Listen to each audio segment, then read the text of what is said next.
नमस्कार प्रिय विद्यार्थियों। आज की क्लास हमारी बहुत ही महत्वपूर्ण होने वाली, क्योंकि आज की क्लास में हम बीए 5 सेमेस्टर पॉलिटिकल साइंस यानी राजनीति विज्ञान के हम सेकंड पेपर को लेकर आ चुके हैं। सेकंड ये जो हमारा पेपर है, मैं संपूर्ण पाठ्यक्रम से जितने भी आपके इंपॉर्टेंट क्वेश्चन आंसर थे उन सभी को उठाकर आज की क्लास के माध्यम से कराने का प्रयास कर रहे हैं।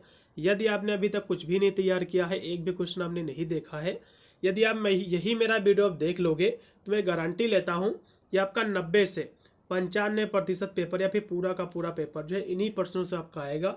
इससे बाहर अन्य कोई भी आपको जो है वीडियो, अन्य कोई भी क्वेश्चन आपको याद करने की बिल्कुल भी आपको आवश्यकता नहीं पड़ेगी। हमारी क्लास थोड़ी लेट में इसलिए आती है क्योंकि हम प्रॉपर रिसर्च के बाद ही कोई क्लास कराते हैं। इसमें जो है इस क्लास का PDF तैयार करने में हमको 203 जो है दिन लगा। लेकिन ये जरूर मैं कहूँगा कि आप यूपी के चाहे जिस भी यूनिवर्सिटी से अपना कोर्स कर रहे हो, इससे बाहर आपके एग्जाम में कोई भी क्वेश्चन जो है देखने को नहीं मिलेगा। इसका फर्स्ट पेपर ऑलरेडी मैंने करा रखा है, ठीक है।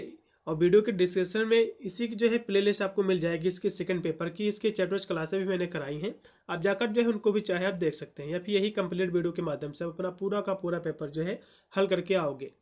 सभी विद्यार्थी वीडियो को लाइक कर देंगे, साथ में चैनल को भी सब्सक्राइब करेंगे, क्योंकि हम आप लोगों के लिए इतनी मेहनत करते हैं तो आप लोग को इतना जरूर फर्ज बनता है कि चैनल को सब्सक्राइब जरूर कीजिएगा, ठीक है। पेपर आपका है सेकंड पेपर है। इसमें आपको पढ़ना है कि प्रिंसिपल ऑफ पब्लिक एडमिनिस्ट्रेशन।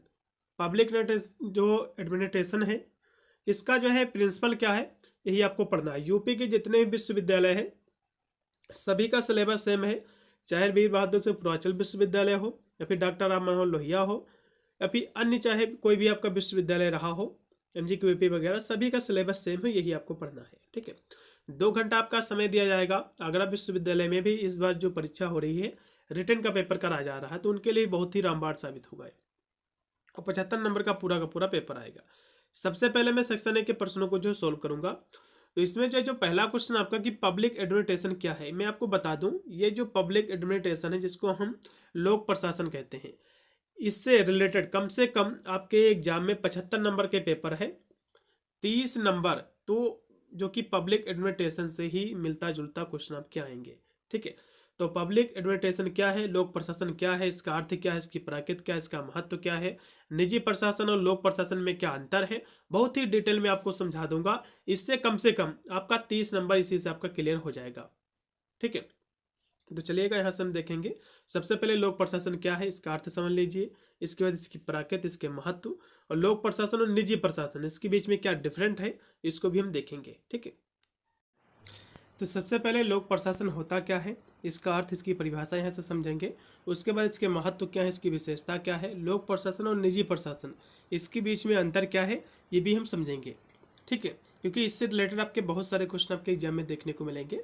तो सबसे पहले लोक प्रशासन होता क्या है, इसको समझ लीजिए, ठीक है। तो लोक प्रशासन क्या है, प्रशासन का एक व्यापक अवधारणा का एक बड़ा और महत्वपूर्ण भाग है।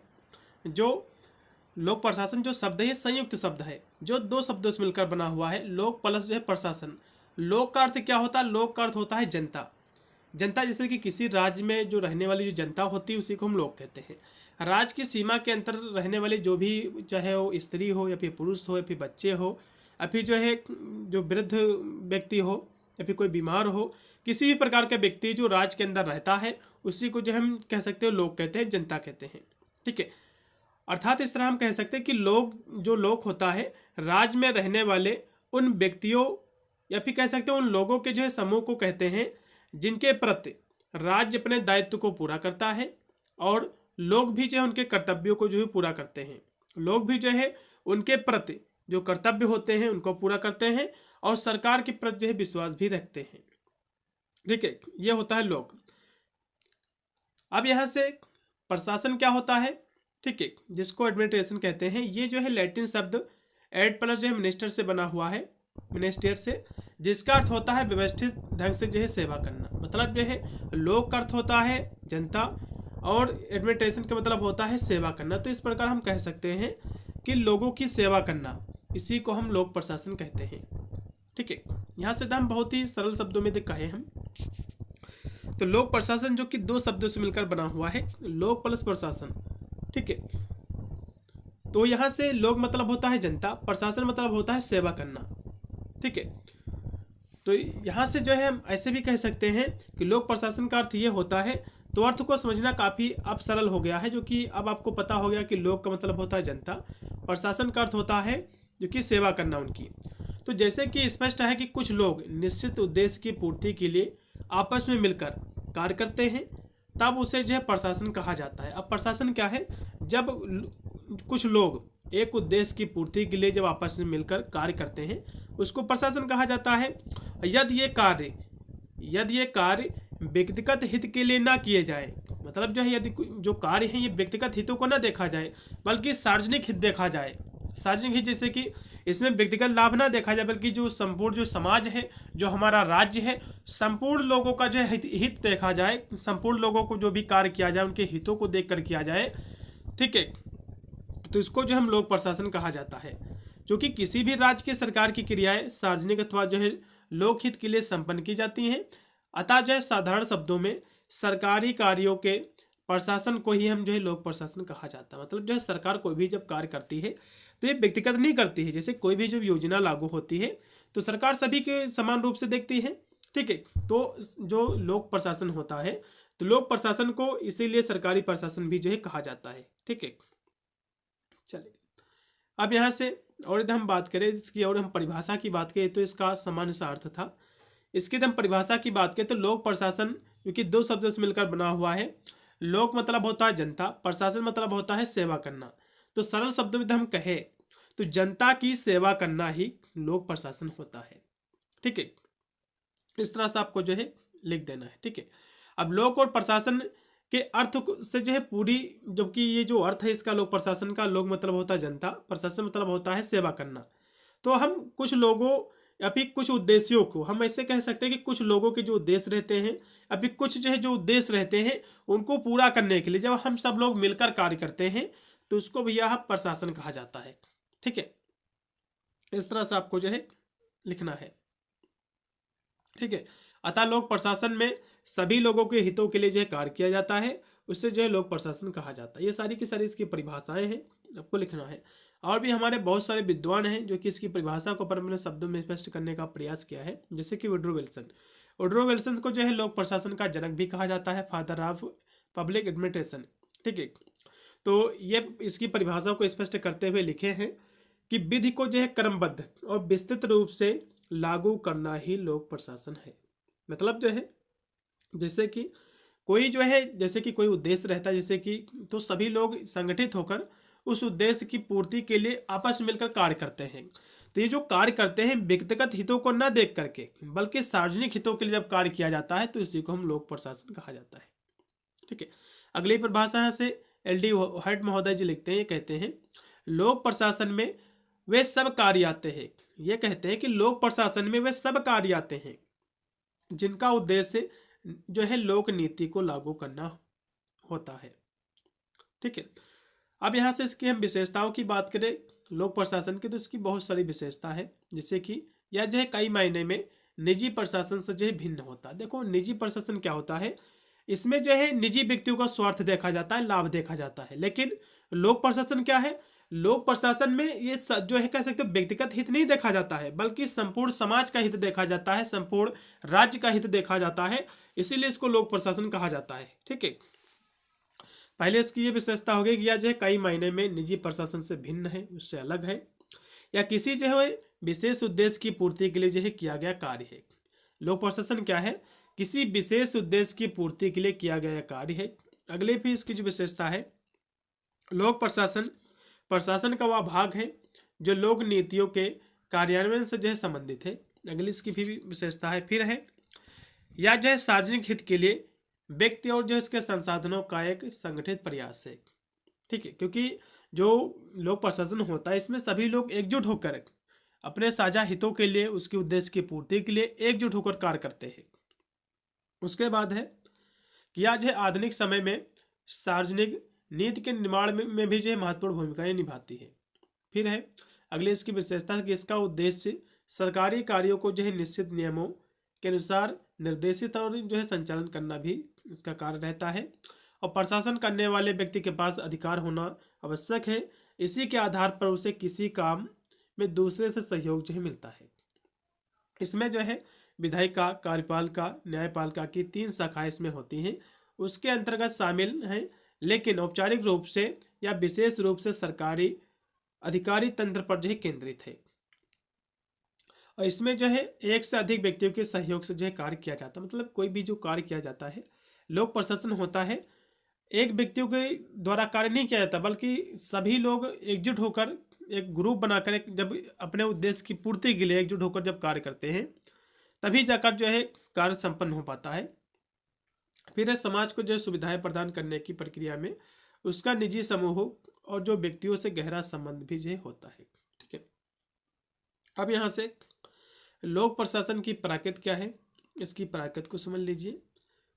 ठीक है, लोक प्रशासन एक जो है गतिशील विषय है। देखो, लोक प्रशासन गतिशील इसको इसलिए कहा गया है, मान लो इस समय जो लोक प्रशासन है, इस समय प्रेजेंट टाइम में आपकी जो सरकारें हैं, जो जितनी भी सुविधाएं दे रही हैं, चलो ठीक है, तो इसमें हमेशा यही सुविधाएं नहीं चलती रहेंगी, क्योंकि समाज गतिशील है। आने वाले 5 साल में, 10 साल में इसमें जरूर इसमें जो है चेंजेस होगा, इसमें बदलाव होगा। ठीक है, और जिनकी प्राकृत जो है निरंतर क्या है, बदलती रहती है। इस विषय की प्राकृत जो है बदलती सामाजिक, आर्थिक, राजनीतिक परिस्थितियों और जो अन्य जो संबंधित जो विज्ञान है, इनसे काफी प्रभावित जो हुई है। ठीक है, तो समानता जो है लोक प्रशासन के स्वरूप पर जो है दो जो कि दृष्टियों से विचार जो है किया जा सकता है। प्रथम दृष्टि से हम यदि देखें तो इसमें जो है इसके अंतर्गत किन क्रियाकलापों का जो है इसके अंतर्गत जो है अध्ययन किया जाता है, उस पर विचार करना है। फिर है द्वितीय दृष्टि से, ये जो लोक प्रशासन है ये विज्ञान है कि कला है, ठीक है, अथवा जो है सामान्यिक रूप से या फिर दोनों है, ये इस पर चर्चा करना। तो यही इसकी जो है कह सकते हो इसके विषय है। ठीक है, तो पहला इसमें एकीकृत एवं जो है प्रबंधनीय जो है दृष्टिकोण इसका क्या कहता है, तो ये कहता है कि लोक प्रशासन की परिभाषा के तहत इसके स्वरूप के विश्लेषण के संबंध में भी विद्वान जो है एकमत नहीं है। मतलब जो है लोक प्रशासन की जो परिभाषा है, इसकी परिभाषा को सभी विद्वानों ने अपने अपने जो है कह सकते हो अनुसार इसको स्पष्ट किया है, लेकिन इसका जो स्वरूप है, ठीक है, इसकी जो प्राकृत है, उसको जो है विभिन्न विद्वानों ने एकजुट नहीं किया है। फिर कह सकते हो एक मत नहीं है उनकी एक प्राकृत से। सभी लोगों ने जो इसकी प्राकृत को अलग अलग जो है शब्दों से संबोधित किया है। इस संबंध में मुख्य रूप से दो दृष्टिकोण इसमें शामिल है, एक है एकीकृत दृष्टिकोण, दूसरा है प्रबंधनीय जो दृष्टिकोण कहा जा सकता है। तो सबसे पहले एकीकृत दृष्टिकोण क्या है, इसको समझ लीजिए। एकीकृत दृष्टिकोण के अनुसार प्रशासन एक जो है निश्चित लक्ष्य को प्राप्त करने के लिए किए जाने वाले कार्यों के समग्रीकरण का योग है, चाहे वे लेखन का कार्य हो, अभी प्रबंधन का कार्य हो, अभी सफाई से संबंधित जो कार्य हो। ठीक है, तो ये है एकीकृत दृष्टिकोण। मतलब जो है जो भी कार्य होते हैं, जैसे कि लोक प्रशासन की प्राकृत की, तो प्राकृत में ये देखा जाता है कि इसके अंतर्गत कौन कौन से कार्य आते हैं। तो कुछ विद्वान कहते हैं कि एकीकृत दृष्टिकोण के कुछ विद्वान हैं, ये कहते हैं कि जो कार्य होते, चाहे लेखन के कार्य हो, सरकारी प्रबंधन के कार्य हो, किसी चीज़ का प्रबंध करना हो, अभी सफाई संबंधी जो कार्य रहता है, ये सभी लोगों के सार्वजनिक हितों के लिए किया जाता है। ठीक है, इस जितने भी कार्य योजनाएं शुरू की जाती हैं। ठीक है, और इस जो है प्रकार इसमें जैसे कि दूध, फायरमैन, चौकीदार, सफाई कर्मचारी, सरकारी सचिव और किसी जो है उद्यम या जो है उद्यम के कार्यरत प्रबंधनों के कार्यों को प्रशासन का जो है अंग माना गया है। इस दृष्टिकोण के उपक्रम में कार्यरत छोटे कर्मचारियों से लेकर बड़े अधिकारियों तक के कार्यों को प्रशासन का अंग जो है माना जाता है। और इस जो दृष्टिकोण ये है, इसके समर्थक जो थे व्हाइट महोदय जी इसके जो है समर्थक थे। अब यहाँ से दूसरा जो इसका दृष्टिकोण है वो है प्रबंधनीय जो है दृष्टिकोण। ये जो दृष्टिकोण है केवल उन जो है लोगों के कार्यों को जो है प्रशासन मानता है जो केवल किसी उपक्रम से संबंधित हैं, जो किसी उपक्रम से संबंधित प्रबंधनीय जो है कार्य करते हैं। जैसे कि प्रबंधनीय कार्य का जो लक्ष्य है, उपक्रम की जो है विभिन्न जो गतिविधियां हैं, उसको एकीकृत, उसको नियंत्रित, उसको समन्वित करने के लिए है।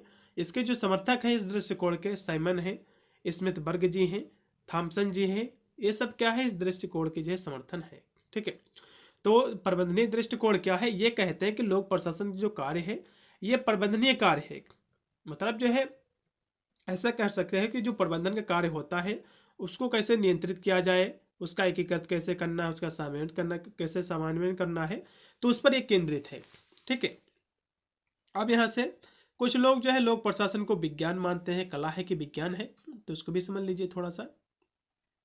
तो कुछ विद्वानों ने या फिर कुछ विद्वानों में इसके स्वरूप को लेकर जो है काफ़ी मतभेद है, क्योंकि कुछ विद्वान कहते हैं नहीं लोक प्रशासन विज्ञान है, कुछ कहते हैं नहीं ये कला है, और कुछ कहते हैं नहीं ये दोनों है। तो सभी विद्वानों में मतभेद है, ठीक है। या जो है विज्ञान व कला दोनों है। कुछ का कहना है कि इसको विज्ञान नहीं माना जा सकता है। इस बारे में डॉक्टर अवस्थी एवं जो है महेश्वरी का कहना है कि दो विचारों से लोक प्रशासन का अध्ययन जो है किया जाता है। मतलब लोक मतलब होता है जनता, प्रशासन मतलब होता है सेवा करना। तो पहला यह है कि लोक प्रशासन के द्वारा शासकीय मामलों को क्रियान्वित किया जाता है। दूसरा यह है कि बौद्धिक खोजों का क्षेत्र भी माना जाता है। तो इस प्रकार जो प्रथम स्वरूप में या जो है एक विधि है तथा दूसरी में अध्ययन का एक विषय है, ठीक है। यदि हम इसे एक प्रक्रिया जो है विधि माने तो निश्चित रूप से यह एक कला है, लेकिन यह प्रश्न विचार्य है, सोचने योग्य है कि शासकीय क्षेत्रों के जो है अध्ययन विषय के परिचय में क्या इसे विज्ञान माना जा सकता है। तो ये सोचने लायक जो है प्रश्न है, ठीक है। तो इतना आपको लिखना है। अब यहाँ से इसका क्षेत्र क्या है, इसका क्षेत्र एग्जाम में काफ़ी बार पूछा गया कि लोक प्रशासन का क्षेत्र भी जो है समझाइए, ठीक है। तो लोक प्रशासन के क्षेत्र में जैसे कि संकुचित इसका दृष्टिकोण है, तो संकुचित दृष्टिकोण से ऐसा यह है कि लोक प्रशासन का कार्य है मात्र कार्यपालिका अंग से संबंधित है। इस प्रकार यह जो है केवल कार्यपालिका से संबंधित कार्य वाले जो विषय हैं उनका जो कार्य है उसका अध्ययन इसमें जो है करता है। और इस दृष्टिकोण के जो समर्थक हैं लूथर, गुलिक हैं, हर्बर्ट साइमन है, इसके जो है समर्थक है, ठीक है। और जो है इस दृष्टिकोण के विचारकों के अनुसार इसमें जो है निम्नलिखित तत्वों को जो है शामिल किया जा सकता है। पहला है समान प्रशासन का अध्ययन, दूसरा है कार्मिक प्रशासन का अध्ययन, तीसरा है संगठन के समस्याओं का अध्ययन, चौथा है कार्यरत जो है कार्यपालिका का अध्ययन, पांचवा है वित्तीय प्रशासन अध्ययन, छठा है प्रशासनिक कार्यों का अध्ययन। इसको इसमें शामिल किया जा सकता है। तो इनके बारे में हम कहें तो इनको भी आप समझ लीजिए। तो पहला था समान प्रशासनिक का अध्ययन, ठीक है। सामान्य जो है प्रशासन का अध्ययन क्या है, तो लोक प्रशासन समान प्रशासन की समस्याओं से संबंधित होता है। इसके क्षेत्र में प्रशासन नीतियों उसका जो लक्ष्य होता है निर्धारण, और प्रशासन के ऊपर जो निर्देशन है, जो निरीक्षण है इत्यादि जो होते हैं कार्य होते हैं, सब इसमें सम्मिलित होते हैं। फिर दूसरा है कार्यरत जो है कार्यपालिका का अध्ययन।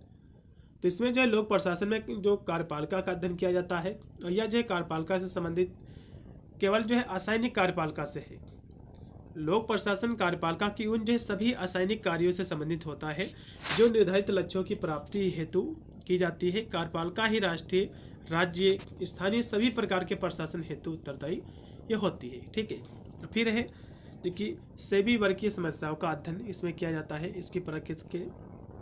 फिर है संगठन संबंधी समस्याओं का अध्ययन। तो इस तरह से इसके बिंदुओं के माध्यम से आपको लिखना है। फिर है सामग्री प्रदान संबंधी समस्याओं का अध्ययन।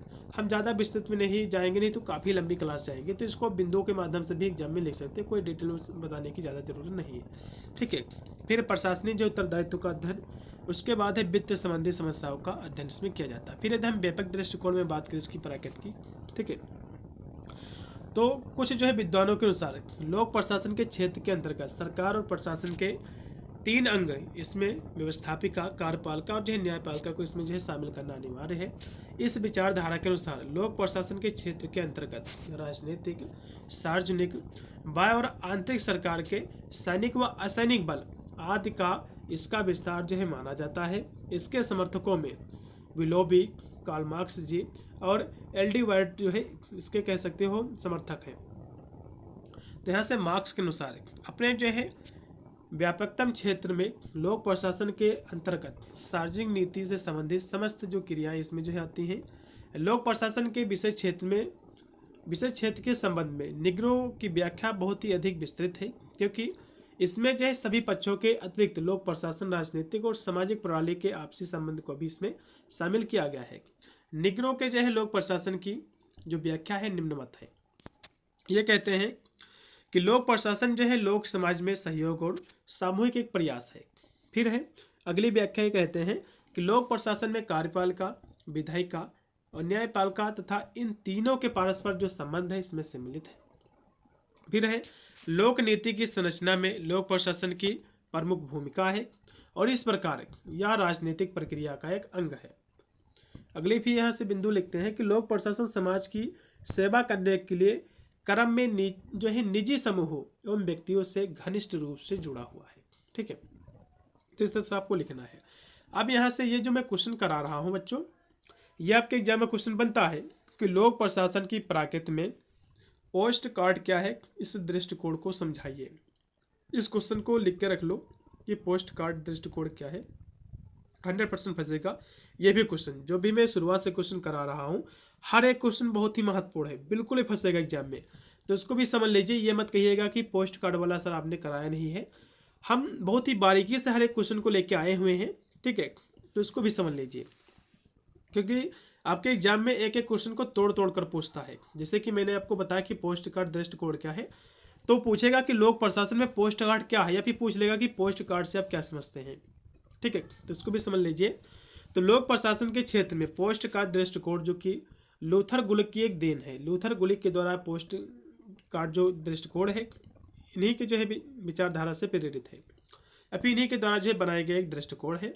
इस विचार के अनुसार इसके क्षेत्र में किसके क्षेत्र में, लोक प्रशासन के क्षेत्र में संगठन करना, योजनाएं बनाना, कर्मचारियों की जो व्यवस्था करना, निर्देशन व समायोजन करना, रिपोर्ट बनाना, बजट तैयार करना, ये सब चीज़ें इसमें शामिल है। ठीक है, तो पोस्ट कार्ड के हम प्रत्येक अक्षर को एकदम एक एक करके इसका अर्थ है हम समझे। तो पी का मतलब होता है प्लानिंग। प्लानिंग क्या होता है, योजना बनाना, मतलब कोई जो लोक प्रशासन होता है, कोई जनता की सेवा करना है तो कैसे इसकी सेवा की जाए उसके लिए प्लानिंग करना। योजना बनाना, किसी सरकारी कार्यों के कार्यान्वयन हेतु सर्वप्रथम उसकी एक योजना बना लेना। ठीक है, कितना कार्य कराना है। उसके बाद है संगठन। अब योजना बनाने के बाद यह होता है कि एक संगठन बनाना, कि ये संगठन के द्वारा कार्यों को जो है संपादन किया जाए, ये संगठन कार्य करे इसको। ठीक है, उसके बाद है एस मतलब होता है स्टाफिंग। स्टाफ मतलब जो है कर्मचारियों का संगठन, मतलब जो आपका संगठन बन जाएगा तो भैया जो संगठन में जो कर्मचारी होंगे कौन कौन से काम करेंगे, कौन कौन अधिकारी उसमें होंगे, तो कह सकते हो कि अधिकारी और जो कर्मचारी हैं इनसे मिलकर ही संगठन जो है बनता है। उसके बाद है डी मतलब होता है डायरेक्शन, निर्देशन देना, मतलब संगठन के निर्माण के पश्चात कर्मचारियों को जो है उनके कार्यों के अनुसार जो जिस पद पर उसको कार्य दिया गया है तो उसको निर्देश भी तो दिया जाएगा कि आप जाओ ये वाला कार्य करो जाकर। ठीक है, फिर है कोऑर्डिनेशन क्या है, जिसको हम समन्वय जो है स्थापित करना कहते हैं। तो सरकार के विभिन्न विभागों व उसके कार्यों के मध्य जो समायोजन स्थापित होता है उसकी जो है देख रेख करना। उसके बाद है जो कि आर मतलब होता है रिपोर्टिंग, तो प्रतिवेदन देना, रिपोर्ट देना, मतलब जो कोई भी जैसे कार्य कोई हो रहा है तो भैया कितना कार्य हुआ है, कितना भी समय लगेगा, कितना, तो ये सब रिपोर्ट देना। ठीक है, उसके बाद है बी मतलब बजट। बजट तैयार करना, बजट मतलब होता है कार्य शुरू किया गया था तब से अब तक के कितना खर्चा आया है, ये सब चीज़ें जो है बनाना, बजट जो है तैयार करना। ठीक है, इस तरह से आपको लिखना। अब यहाँ से हम लोक प्रशासन के महत्व हम करा रहे हैं। देखो हर एक क्वेश्चन को हम बहुत ही बारीकी से लेके चल रहे हैं। लोक प्रशासन वाला आपके जो है 30 नंबर का यही आपको देखे जाएगा, लोक प्रशासन वाला क्वेश्चन। लोक प्रशासन का अर्थ क्या है, इसकी परिभाषा क्या है, इसकी प्रकृति क्या है, इसका क्षेत्र क्या है, इसका महत्व क्या है, इसकी विशेषता क्या है, लोक प्रशासन और निजी प्रशासन इसके बीच में अंतर क्या है, हर एक क्वेश्चन को बहुत ही बारीकी से हम करा रहे हैं। 30 से 35 नंबर इसी से क्लियर होगा। अब इसके यहाँ से महत्व समझ लीजिए। ठीक है, तो प्रोफेसर जो कि डनहम के शब्दों में, यदि हमारी सभ्यता का विनाश होता है या जो है असफल रहती है तो उसका मुख्य जो कारण होता है प्रशासन की असफलता होती है। जाहिर सी बात है, मान लो प्रशासन यदि अच्छा नहीं होगा तो उसकी जो कल्चर होगी, उस समाज की जो संस्कृति होगी उसका पतन हो जाएगा। ठीक है, तो शासन जो अपने लक्ष्यों में कितना जो है सफल हो पाया है या लोक प्रशासन पर जो आधारित होता है। प्रशासन के ढांचे उसके कार्यों को क्रमबद्ध व वैज्ञानिक बोध का निर्माण करने की योग्यता लोक प्रशासन में जो है पाई जाती है।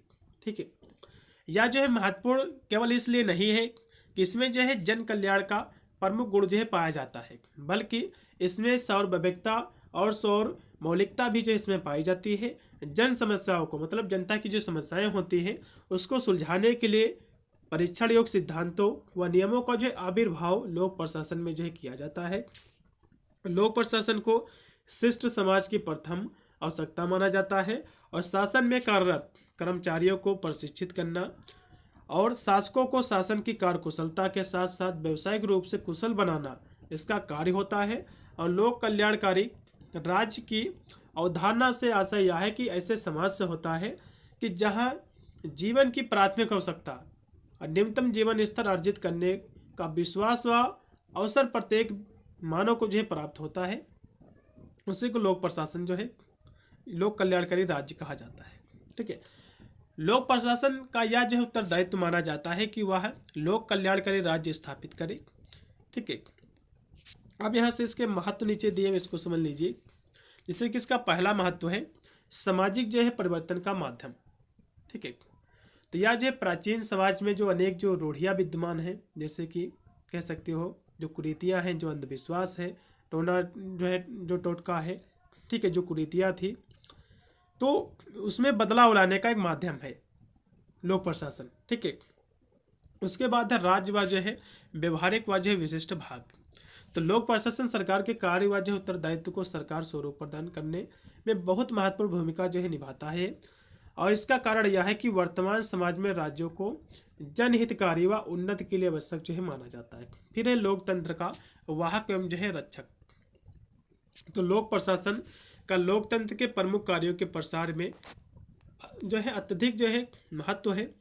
जैसे कि जन साधारण के बीच सरकारी कार्यों व हितकारी नीतियों को जो है प्रसारित करना, मानव के जो है अधिकारों को जो है लागू करना, जनता की शिकायतों को जो है सुलझाना, भेदभाव रहित चुनाव संपन्न कराना, राजनीतिक जागरूकता लाना, सरकार द्वारा चलाए जा रहे जो जन कल्याणकारी जो कार्य हैं इसमें जनता को सहयोग हेतु जो है प्रोत्साहित करना, ये सब इसके कार्य होते हैं। ठीक है, फिर है जन कल्याण का जो है माध्यम। तो आधुनिक समाज में अधिकांश मानवीय आवश्यकताएं राज्य का प्रतिनिधित्व लोक प्रशासन के माध्यम से पूरी जो है की जा सकती है। और प्रशासन जिन सेवाओं या जो है कार्यों को पूरा करता है उसमें जो है प्रमुख है जैसे कि परिवहन। लोक प्रशासन क्या है, जैसे कि आप जो है यूपी में रह रहे हैं, तो यूपी की जो सरकार है आपकी कौन कौन सी आवश्यकताएं होती है जन कल्याण की, जैसे कि परिवहन की जो सुविधाएं हैं, जो रास्ते की मरम्मत करवाना, जो जन संचार है, शिक्षा का जो स्तर है, ठीक है, प्रौढ़ शिक्षा संबंधी जो परिवार कल्याण, स्वास्थ्य चिकित्सा, सामाजिक सुरक्षा, पशुपालन, सिंचाई, आवास और ऊर्जा, तो इसी पर तो कार्य करती है। तो ये कह सकते हो कि जन कल्याण का एक माध्यम भी है लोक प्रशासन। उसके बाद है जनता जो रहती है उस राज्य में उसकी रक्षा करना, अखंडता और जो है शांति बनाए रखना। मतलब जो है लोक प्रशासन इसीलिए कहा जाता है क्योंकि लोक प्रशासन जो है जनता की सेवा तो करती ही है, लेकिन साथ साथ जो है जनता की रक्षा भी करती है। जैसे कि जो है उसी समाज में रहने वाले लोग दंगा फसाद करने लगते हैं तो उसके लिए पहले से प्रशासन व्यवस्था की गई है, पुलिस वगैरह की। तो ये सब चीज़ों की जो है आपकी जनता की जो है सेवा भी करते हैं, साथ में जो शांति भी स्थापित करते हैं, जो विवाद होते हैं उसको भी निपटाने का कार्य करते हैं, और उनकी रक्षा करने का भी जो उत्तरदायित्व जो है लोक प्रशासन का ही होता है। फिर विकास प्रशासन का जो है पर्याय। विकास प्रशासन का पर्याय का मतलब होता है इसका पर्यायवाची है विकास प्रशासन का। ठीक है, उसके बाद है चलिए आजीविका का जो है माध्यम। देखो लोक प्रशासन का कार्य केवल जो है जन कल्याणकारी राज्य व विकास करने हेतु संकुचित नहीं है, बल्कि राज्य को सर्वोत्तम नियोक्ता अर्थात जो है रोजगार प्रदाता माना जाता है। विस्तृत जनसंख्या को रोजगार प्रदान करने का उत्तम जो है साधन राज्य है। ठीक है, क्योंकि राज्य के माध्यम से आपने देखा होगा जो प्रशासन होता है, जो सरकारें होती है, तो लोगों के लिए बहुत सारी सुविधाएं देते हैं, जैसे कि जॉब वगैरह की सुविधाएं देते हैं, उसकी भी जो है नौकरियां निकालते हैं, कंपनी वगैरह भी जो लगवाते हैं उस पर काम करने के लिए, जैसे कि मनरेगा योजना चलाई जाती है लोगों के लिए। तो इस तरह के सरकार द्वारा जो है कार्य किए जाते हैं आजीविका के माध्यम के लिए। ठीक है, और जैसे कि आजीविका के माध्यम से आप ऐसा भी कह सकते हैं जो राशन मिलता है इसको भी आप आजीविका का साधन आप मान सकते हैं।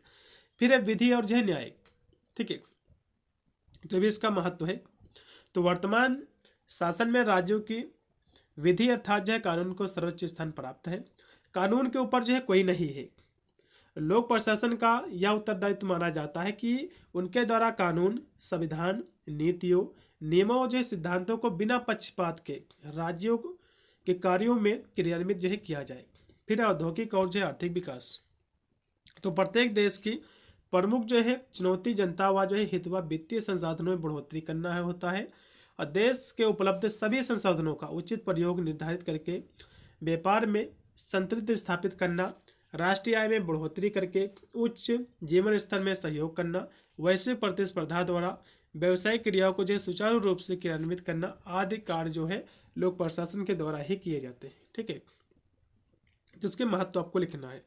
अब यहाँ से लोक प्रशासन क्या है और निजी प्रशासन क्या है। देखो, लोक प्रशासन मैंने आपको बताया, लोक प्रशासन ये है जिसमें व्यक्तिगत हित नहीं देखा जाता है, बल्कि इसमें जो है जो कह सकते हो जो हमारा समुदाय है, संपूर्ण समुदाय, सार्वजनिक इसमें हित देखा जाता है, सभी लोगों का हित देखा जाता है।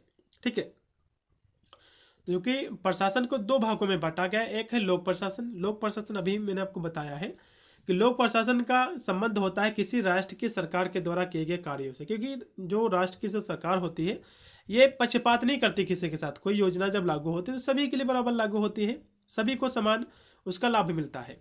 ठीक है, जबकि निजी प्रशासन क्या है, निजी प्रशासन वह कार्य इसके अंतर्गत आता है जिसका संबंध है व्यक्तिगत और जो है गैर सरकारी संस्था से होता है, या जो है कार्य प्रायः व्यक्तिगत लाभ हेतु किया जाता है। निजी प्रशासन क्या है, ये व्यक्तिगत लाभ होता है, ये सार्वजनिक लाभ नहीं होता है। ठीक है, अब इसके बीच में अंतर एग्जाम में पूछता है कि इसके बीच में अंतर क्या, तो इसके बीच में आप अंतर देख लीजिए, आपके एग्जाम में क्वेश्चन 100% फंसेगा। ठीक है, तो इसके बीच में अंतर देख लिए। इसके बीच में अंतर जो है हमारे बहुत सारे विद्वान हैं जो कि इनके बीच में अंतर किया है, जैसे कि सर जो कि Josiah, Stamp, Herbert Simon, Peter Drucker और जो है एपेलबी, इन्होंने जो इसके मध्य जो अंतर को स्पष्ट किया है। तो पहला इन्होंने अंतर बताया कि जनसंपर्क।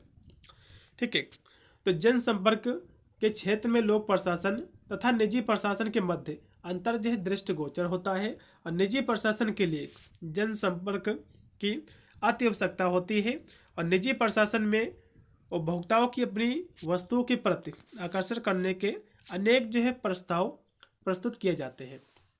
देखो, निजी जो प्रशासन होता है, निजी प्रशासन क्या होता है कि जनता को जो है लुभाना, जैसे कि आपने एडवर्टाइजमेंट देखा होगा, कंपनी का कार्य क्या रहता है, अधिक से अधिक जो है लोगों को एडवर्टाइजमेंट कराओ कि उसका प्रोडक्ट खरीदे, वे अपना अधिक से अधिक जो है लाभ कमाए।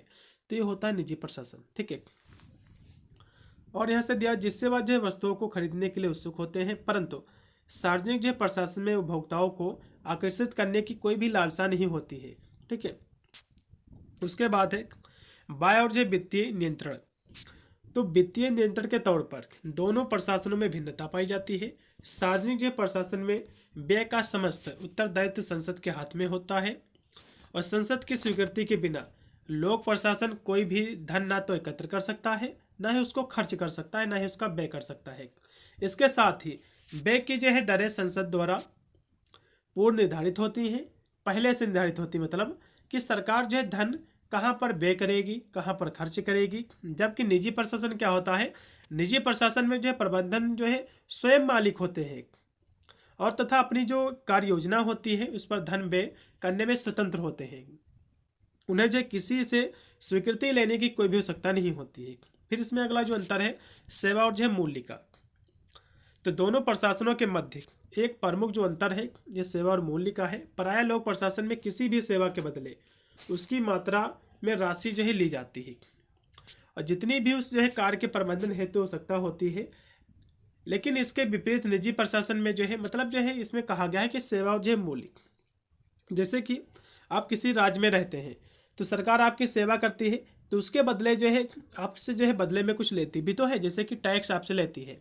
ठीक है, वो आपको जो है पूरी सुरक्षा देती है अपने राज्य में रहने की।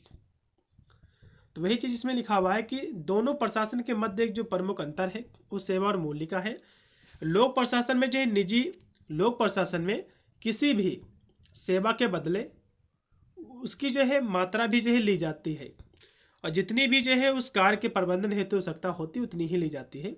लेकिन निजी जो प्रशासन होता है इसमें जन सेवा से कोई भी संबंध नहीं रहता है, और उनसे जो है सेवा के बदले अधिक धन वसूली की जाती है। उदाहरण के रूप में सरकारी तथा जो है जो निजी अस्पताल होते हैं, जैसे कि आपने देखा होगा कि जब आप इलाज कराने जाते हैं तो सरकारी अस्पताल में जो कि बहुत ही कम रुपए में हो जाता है, फिर फ्री में हो जाता है, वही आप जाते हो प्राइवेट में जो कि आपसे अधिक से अधिक जो रुपये लेते हैं।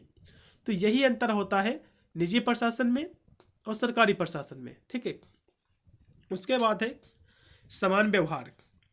तो दोनों प्रकार के प्रशासन के मध्य एक अंतर जो है समान व्यवहार का ना होना है, क्योंकि सार्वजनिक प्रशासन जो है जनता के बिना किसी पक्षपात के एक समान व्यवहार पर बल देता है। उदाहरण के जैसे कि कोई व्यक्ति रेलवे स्टेशन पर जो है जब टिकट खरीदने जाता है, तो मान लो आप जो है कहीं जा रहे हो, मान लो आप जो है बाराबंकी से अयोध्या गए, तो आप जो है 50 रुपये का आपका टिकट है, तो भैया जितने लोग जाएंगे तो टिकट भैया उतने ही रुपये लेगा। सरकारी का मतलब ये होता है, ठीक है, उतना ही आपको जो है टिकट पड़ेगा, तो उसे उस टिकट की निर्धारित राशि ही देनी पड़ेगी, ठीक है, चाहे वह व्यक्ति जो है टिकट काउंटर पर बैठे व्यक्ति का भाई ही क्यों ना हो। मतलब आपको रुपये उतने ही देने पड़ेंगे, चाहे टिकट जो काटता है, टिकट जो काउंटर पर रहता है, चाहे आपका भाई हो या फिर कोई आपका रिश्तेदार ही क्यों ना हो, लेकिन आपसे टिकट उतने ही रुपये का काटेगा, ठीक है। वही दूसरी ओर क्या है, निजी प्रशासन में लोगों से अलग अलग व्यवहार किया जाता है। आपका व्यवहार है, आपका सोर्स है, आपसे रुपये ही नहीं लेंगे, जाओ यात्रा करो जाके। तो ये होता है अंतर लोक प्रशासन और निजी प्रशासन में, ठीक है। उसके बाद है कार्यकुशलता। तो प्रायः जो है यह दृष्टिकोण होता है कि लोक प्रशासन की तुलना में निजी प्रशासन अधिक जो है कार्यकुशलता होता है। देखो जो निजी प्रशासन होता है, आप सरकारी हॉस्पिटल और प्राइवेट में यही अब अंतर देख लो, आप गए भी होंगे। प्राइवेट में आप रुपये दोगे ज़्यादा तो आपका जल्दी कार्य होता है, कोई भी जो है लापरवाही नहीं होती है किसी कार्य में। सरकारी में लेन लपेट काम आपका होता है, तो ये अंतर होता है। निजी जो प्रशासन होता है इसमें अधिक कार्य जो है कुशल होता है। इसका प्रमुख जो कारण है, सार्वजनिक जो प्रशासन में व्याप्त जो भ्रष्टाचार है, जो फिजूल खर्ची है, जो लाल फीताशाही है, जैसे जो कुरीतियाँ है, इसी कारण जो ये होता है। इस कारण जो है सार्वजनिक प्रशासन में उत्तरदायित्व के अभाव के कारण कोई जो है कार्य उचित समय पर नहीं संपन्न हो पाता है। इसके जो है दूसरी तरफ निजी प्रशासन में या जो है बाधाएं नहीं है, क्योंकि इसका स्वरूप जो है व्यवसायिक होता है, क्योंकि उनको बिजनेस करना है, और इसके जो है मालिक अधिक से अधिक जो है लाभ प्राप्त करने के लिए अधिक जो है ईमानदार और जो है निष्ठा से जो है कार्य करते हैं। सभी जो है कर्मचारी भी अपने दायित्व का निर्वहन पूरी निष्ठा से करते हैं, क्योंकि उनका यह जो है उनको यह ज्ञात होता है कि कार्य के बदले उनको अधिक से अधिक जो है लाभ या फिर उनका पद जो है उन्नत हो सकता है, प्रमोशन हो सकता है, ठीक है। प्राइवेट में क्या होता है, आपने देखा होगा प्राइवेट सेक्टर में जितने भी काम करते हैं बहुत ही अच्छे से कार्य करते हैं ताकि उनका प्रमोशन हो जाए। वही सरकारी में इतना कोई विशेष ध्यान नहीं दिया जाता, कुछ ही विभाग में सरकारी में ध्यान दिया जाता है बस। और भी इसमें अंतर है, जैसे कि राजनीतिक जो है निर्देशन। तो लोक प्रशासन के समस्त कार्य राजनीतिक निर्देशन के द्वारा ही होते हैं, लेकिन निजी प्रशासन में ऐसा जो है कोई भी प्रावधान है नहीं है। सरकारी विभाग मंत्रियों के अधीन होते हैं तथा जो है शासन को मंत्रियों के आदेशों का निर्वहन करना ही पड़ता है। इन आदेशों की उल्लंघना सरकारी कर्मचारी जो है नहीं कर सकते हैं, परंतु निजी प्रशासन में संचालन कार्य जो है प्रशासन के मालिक के अनुसार किया जाता है। और इस परिचय में जो है साइमन कहते हैं कि लोक प्रशासन का स्वरूप राजनीतिक होता है, जबकि निजी प्रशासन का इसके कह सकते हो अत्यंत कम संबंध होता है। यह देखा गया है कि लोकतंत्रात्मक राज्य में निजी क्षेत्र में भी उसे जो है देश में प्रचलित कानूनों के अनुसार अपने कार्य संपादित करने पड़ते हैं, लेकिन इसके बावजूद वहाँ राजनीतिक निर्देश जो है लागू नहीं होते हैं, ठीक है। और भी यहाँ से अंतर है सेवा की जो है प्राकृत। तो लोक प्रशासन के अंतर्गत जो है देश की जो सर्वाधिक जो महत्वपूर्ण सेवाएं उसका संचालन किया जाता है। इन सेवाओं पर जो है सरकारी तंत्र का एकाधिकार होता है। ये जो सेवाएं जैसे कि रेलवे की सेवाएं, पुलिस की सेवाएं, डाक अवतार, रक्षा आदि जो है सेवाएं होती है। तो यह क्षेत्र जो है निजी प्रशासन से जो है मुक्त होते हैं।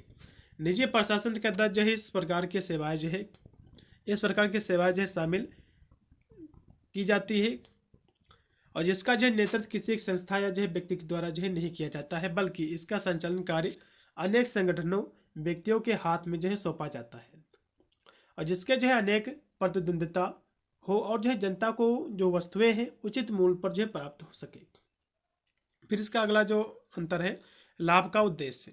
तो लाभ के उद्देश्य का एक महत्वपूर्ण अंतर यह होता है कि निजी प्रशासन का उद्देश्य जो है अधिक से अधिक जो है लाभ कमाना होता है, लेकिन इसके विपरीत लोक प्रशासन का जो लक्ष्य है ये धन अर्जित करना नहीं है, बल्कि जनता की सेवा करना है। तो इस प्रकार निजी प्रशासन के उन कार्यों को प्राथमिकता दी जाती है जिनके माध्यम से निजी प्रशासन के स्वामी को अधिक जो है लाभ प्राप्त करने की संभावना हो। उदाहरण के लिए जैसे कि किसी जो है मिल के स्वामी को यदि चीनी जो है मिल लगाने के बजाय कपड़ा मिल जो है लगाने में ज़्यादा मुनाफा होता है तो जो है कपड़े की मिल की वो शुरुआत कर देगा। ठीक है, चाहे वह जनता में जो है चीनी की मांग या आवश्यकता चाहे जितनी भी हो वो नहीं देखेगा, उसको जिससे फायदा होगा उसी चीज़ पर जो है ध्यान केंद्रित करेगा। लेकिन सरकारी कार्यकाल क्या होता है, सरकार में ये देखा जाता है कि जनता के हित देखा जाता है, जनता की सेवा के लिए कार्य देखा जाता है। और भी यहाँ से इसके बीच में अंतर जैसे कि सार्वजनिक उत्तरदायित्व का, तो सार्वजनिक जो है प्रशासन अथवा जो है लोक प्रशासन जनता के प्रति जो है जवाबदेही होते हैं। इसके विपरीत निजी प्रशासन में इससे कोई भी जो संबंध इसका नहीं होता है। लोक प्रशासन जो कि संसद द्वारा नियंत्रित होता है, अतः उसमें लोकहित की भावना मौजूद रहती है। जनता की इच्छाओं की अनदेखी करने पर जनता अपने निर्वाचित प्रतिनिधियों के माध्यम से विधानमंडल में इसके विरुद्ध आवाज जो है उठा सकती है। निजी प्रशासन में जो है सरकार का कोई नियंत्रण नहीं रहता है और ना ही जो है प्रतिदिन की क्रियाकलापों में कोई दखल अंदाजी रहती है। अगला इसके बीच में जो डिफरेंट है वो है सुरक्षा की, सेवा सुरक्षा की। तो सेवा सुरक्षा के परिचय में लोक प्रशासन के कर्मचारी जो अधिक सुरक्षित अनुभव करते हैं। इसका कारण यह है कि सरकारी कर्मचारियों की पदोन्नति की प्रक्रिया अत्यधिक जो जटिल होती है। हमने देखा होगा कि जो एक बार गवर्नमेंट जॉब पा जाता है तो उसको ये समझ लो कि उसकी जीवन तो सुधर गया। लेकिन प्राइवेट में भैया क्या होता है, आप किसी जॉब कंपनी में काम कर रहे हो तो कोई ज़रूरी नहीं कि आप उसमें काम जिंदगी भर करते रहोगे, आपको निकाल भी सकती है। तो इसमें कोई गारंटी नहीं होती है। ठीक है, निजी प्रशासन में, जबकि लोक प्रशासन में आपकी गारंटी होती है कि लाइफ टाइम कोई ऐसा कार्य ना करो। ठीक है, तो आप लाइफ टाइम जो है आसानी से आपका जीवन व्यतीत हो सकता है सुखमय।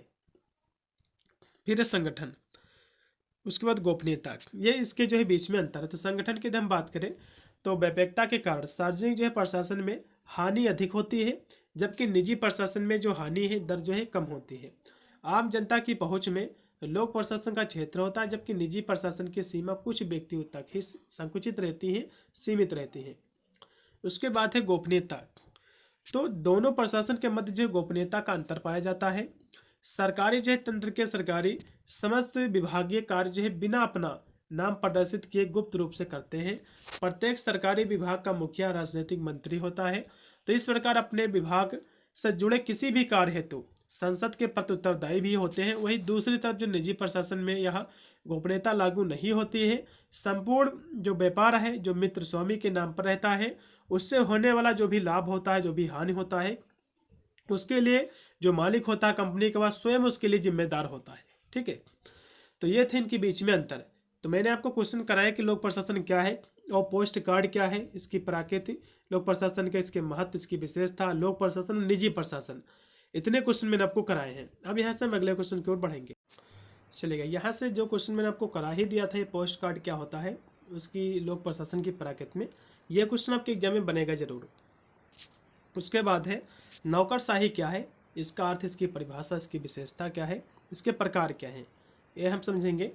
उसके बाद संगठन क्या है, ऑर्गेनाइजेशन क्या है, इसकी परिभाषा को समझेंगे। फिर है मुख्य जो है कार्यपालिका क्या है, इसके कार्य क्या है।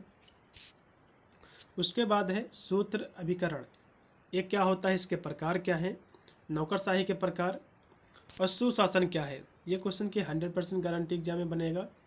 अब विकास प्रशासन क्या है और लोक जो है निगम क्या है, इन सभी को समझेंगे। सबसे पहले नौकरशाही क्या है, इसको समझो। नौकरशाही जो है ये कुशल लोगों का एक समूह होता है। कुशल मतलब होता है जो समझदार लोग होते हैं, पढ़े लिखे लोग होते हैं, बुद्धिमान लोग होते हैं, उनका एक समूह होता है जो सरकार के लिए कार्य करता है। किसके लिए भैया कार्य करता है, जो सरकार के लिए कार्य करता है, इसी को हम नौकरशाही कहते हैं। सिंपल सी परिभाषा है एकदम। ठीक है, नौकरशाही जो शब्द है, ठीक है, नौकरशाही जो शब्द है जिसको हम कहते हैं, यहाँ से नौकरशाही लिया हुआ है, जिसको हम ब्यूरोक्रेसी कहते हैं इंग्लिश में। तो नौकरशाही जो शब्द है इसको हम ब्यूरोक्रेसी कहते हैं। ये शब्द जो फ्रांसीसी शब्द के ब्यूरो शब्द से लिया गया है, जिसका अर्थ होता है कि प्रशासन या जो है कार्यालय द्वारा प्रबंधन। यहाँ से इसकी परिभाषा को हरमन महोदय जी लिखते हैं, ये कहते हैं कि नौकरशाही अधिकारियों की एक पेशेवर इकाई है। किसकी है भैया, अधिकारियों की। जैसे कि मान लो आपके जो है मुख्यमंत्री जी हैं, तो इसमें जो अधिकारी होते हैं उसके नीचे जितने भी कार्य के, जैसे कोई भी अधिकारी हो, ठीक है, चाहे जिला लेवल का हो, डिस्ट्रिक्ट लेवल पर हो, ये जितने भी अधिकारी होते हैं, तो ये जो अधिकारी होते हैं एक कुशल अधिकारी या फिर एक समझदार अधिकारी, इन्हीं के द्वारा जो कह सकते हो सरकार के कार्यों में इन्हीं के द्वारा जो है कार्य किया जाता है, जो सरकार के लिए कार्य करते हैं, इसी को नौकरशाही कहा जाता है। तो इसमें जो है हरमन महोदय लिखते हैं कि नौकरशाही जो अधिकारियों की एक पेशेवर इकाई है जो स्थायी वेतन भोगी और जो कुशल होते हैं। यानी कि यहाँ जो है आप समझ सकते हैं कि यह जो प्रोफेशनल यूनिट है जो केवल किसके लिए कार्य करती है, सैलरी के लिए कार्य करती है, रुपए के लिए कार्य करती है, ठीक है। तो नौकरशाही जो कि कुशल जो है कर्मचारियों का एक वर्ग है जिसका जो है संगठन पद सोपान के अनुसार जो है किया जाता है। पद सोपान का मतलब होता है ये कि जिसमें कोई व्यक्ति जो है स्थायी नहीं होता। जैसे कि आज आपकी जो पद है आपका, मान लो कि किसी कंपनी में आप कार्य करते हैं, आप जो है आपका पद क्या है, उसमें क्लर्क का है कि कौन सा पद है, आप कुछ दिन के बाद जो है उसका जो है चेंज हो जाएगा, क्योंकि पद सोपान का मतलब होता है कोई भी व्यक्ति का जो पद है स्थायी नहीं रहता, हमेशा के लिए बदलता रहता है, ठीक है, उसके कार्यों के हिसाब से। तो इसमें जो है पद सोपान के अनुसार किया जाता है उसका संगठन, जो निष्पक्ष होकर राज्य का कार्य करते हैं। और पदों सोपान आप जो कि बाखूबी जान रहे होंगे, जिसका अर्थ होता है कि जिसमें कोई व्यक्ति स्थायी नहीं होता है, ठीक है, इस तरह से आपको लिखना है। यहाँ से आर.एल. महोदय जी लिखते हैं, कहते हैं कि नौकरशाही अफसरों द्वारा शासन है। नौकरशाही क्या है, अफसरों के द्वारा, अधिकारियों के द्वारा शासन है। अब यहाँ से नौकरशाही की विशेषता क्या है इसको भी समझ लीजिए। जैसे कि योग्यता के आधार पर चयन, हमने देखा होगा कोई भी अधिकारी होता है तो उसका चयन भैया योग्यता के आधार पर ही होता है, ठीक है। उसके बाद यह जो है कोई पर्सनल काम जो है नहीं कर सकता है, या कोई जो है पर्सनल काम नहीं कर सकता है, बल्कि व्यक्तिगत कार्य किए जाते हैं। उसके बाद है राजनीतिक एकता, इसकी विशेषता है। और निश्चित वेतन, क्योंकि कोई भी अधिकारी होता है उसका निश्चित वेतन होता है, ठीक है। फिर है प्रमोशन के जो है चांसेस, मतलब जो है प्रमोशन मतलब होता है कोई जैसे कार्य होता है, सरकारी हो चाहे प्राइवेट हो भैया, तो इसमें जो है आप अच्छा कार्य करोगे तो आपका प्रमोशन होगा। तो इसके चांसेस जो है, इसके जो चांस रहते हैं वो रहते हैं, ठीक है। अगला भी इसमें क्वेश्चन है कि सुशासन क्या है, जिसको हम गुड जो है गवर्नेंस कहते हैं। सुशासन क्या है, तो एक ऐसा जो है शासन जो प्रभावी हो, कुशल हो, पारदर्शी हो और जवाबदेही हो, और सार्वजनिक संसाधनों का उपयोग जो है जनता के हितों के लिए किया जाए, इसी को हम सुशासन कहते हैं। इसमें जो है यह सुनिश्चित करना शामिल है कि निर्णय प्रक्रियाएं लोकतांत्रिक सिद्धांतों का पालन करें, मानव अधिकारियों के जो है मानव जो अधिकार हैं उनकी रक्षा करें, उनकी रक्षा हो सके, और समाज के सभी वर्ग, चाहे कोई भी वर्ग हो, गरीब वर्ग हो या फिर मिडिल क्लास हो या फिर कोई भी वर्ग हो, उसको समान अवसर मिले। संक्षेप में जो है यह एक ऐसा शासन है जो नागरिकों की आवश्यकताओं को जो है पूरा करता है और भ्रष्टाचार से जो है मुक्त करता है, इसी को हम सुशासन कहते हैं। बहुत ही सिंपल सी परिभाषा है। अब यहाँ से सुशासन की विशेषता क्या है इसको भी समझ लीजिए यहाँ से। जैसे कि पारदर्शिता, तो शासन की प्रक्रियाएं, निर्णय जो है जनता के लिए खुले और जो है सुलभ होते हैं इसमें सुशासन में। उसके बाद है जवाबदेही, तो सरकारी जो संस्थाएं होती हैं अपने कार्यों के लिए जनता के प्रति जो है जवाबदेही होती हैं। उसके बाद है प्रभावशीलता और जो दक्षता, यह जो सुनिश्चित करना कि शासन का ढांचा समाज की आवश्यकताओं को पूरा करने के लिए प्रभावी और कुशल तरीके से जो है काम करे। उसके बाद अगली जो विशेषता की है समानता और जो है समावेशिकता, तो समाज के सभी वर्गों, विशेषकर जो कमजोर वर्ग हैं, इनके जो है विकास, इनके लाभ के, इनके जो लाभ हैं, इसके समान जो अवसर है उन लोगों को, गरीब लोगों को, वे मिल सके, इसमें मिलते हैं गुड जो है शासन में, गुड गवर्नेंस में। फिर है कानून का जो है शासन, तो कानून जो है सभी पर जो है समान रूप से लागू होता है, चाहे वह जो है गरीब हो, अमीर हो या फिर कोई भी हो। और न्यायपालिका जो है स्वतंत्र और जो है निष्पक्ष होती है। उसके बाद है भागीदारी, तो नागरिकों को जो है निर्णय लेने की प्रक्रिया में सक्रिय भागीदारी भी जो है इसमें होती है। तो ये थी इसकी विशेषता। अब यहाँ से मुख्य कार्यपालिका क्या है इसको भी समझ लीजिए।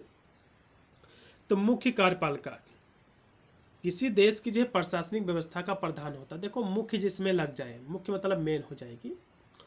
तो ये क्या है, देश की जो प्रशासनिक व्यवस्था होती है उसका चीफ होता है, उसका प्रधान होती है, जो प्रशासन की देखरेख करती है, उसका निर्देशन करती है और उसका नियंत्रण भी करता है। और राजनीतिक जो नेतृत्व है ये भी प्रदान करता है। या जो है व्यक्ति या व्यक्तियों का एक समूह होता है और इनका स्वरूप देश के संवैधानिक ढांचे पर निर्भर करता है। भारत में राष्ट्रपति देश के मुखिया और जो है नाम मात्र कार्यपालक हैं, जबकि प्रधानमंत्री, हमने देखा होगा कहीं कहीं पर जो है जो राष्ट्रपति शासन जैसे कि लागू है अमेरिका वगैरह पे, तो अमेरिका की शक्ति वहाँ पर ज़्यादा है राष्ट्रपति की। लेकिन भारत में क्या है, भारत में जो राष्ट्रपति है केवल नाम मात्र का जो है मुखिया है, कार्यपालक है, जबकि प्रधानमंत्री सरकार के वास्तविक मुखिया और जो है सरकार के प्रमुख होते हैं भारत में। ठीक है। अब यहाँ से मुख्य कार्यपालिका के कौन कौन से कार्य एग्जाम में क्वेश्चन बनता है, जैसे कि प्रशासनिक प्रणाली का पर्यवेक्षण करना, उसका नियंत्रण करना, और देश की जो विदेशी नीति है बनाना, उसको लागू करना, और सशक्त जो सेना है उसका सर्वोच्च कमांडर होना, और देश की जो रक्षा है उसको भी करना। ठीक है। विभिन्न जो नीतियां हैं, जो कानून हैं, उनको लागू करना, संकट की स्थिति में उसका प्रबंध करना और रिएक्शन देना। ठीक है, प्रतिक्रिया देना, और सरकार के निर्णय से राष्ट्रपति को अवगत कराना। ठीक है, ये सब इसके कार्य होते हैं।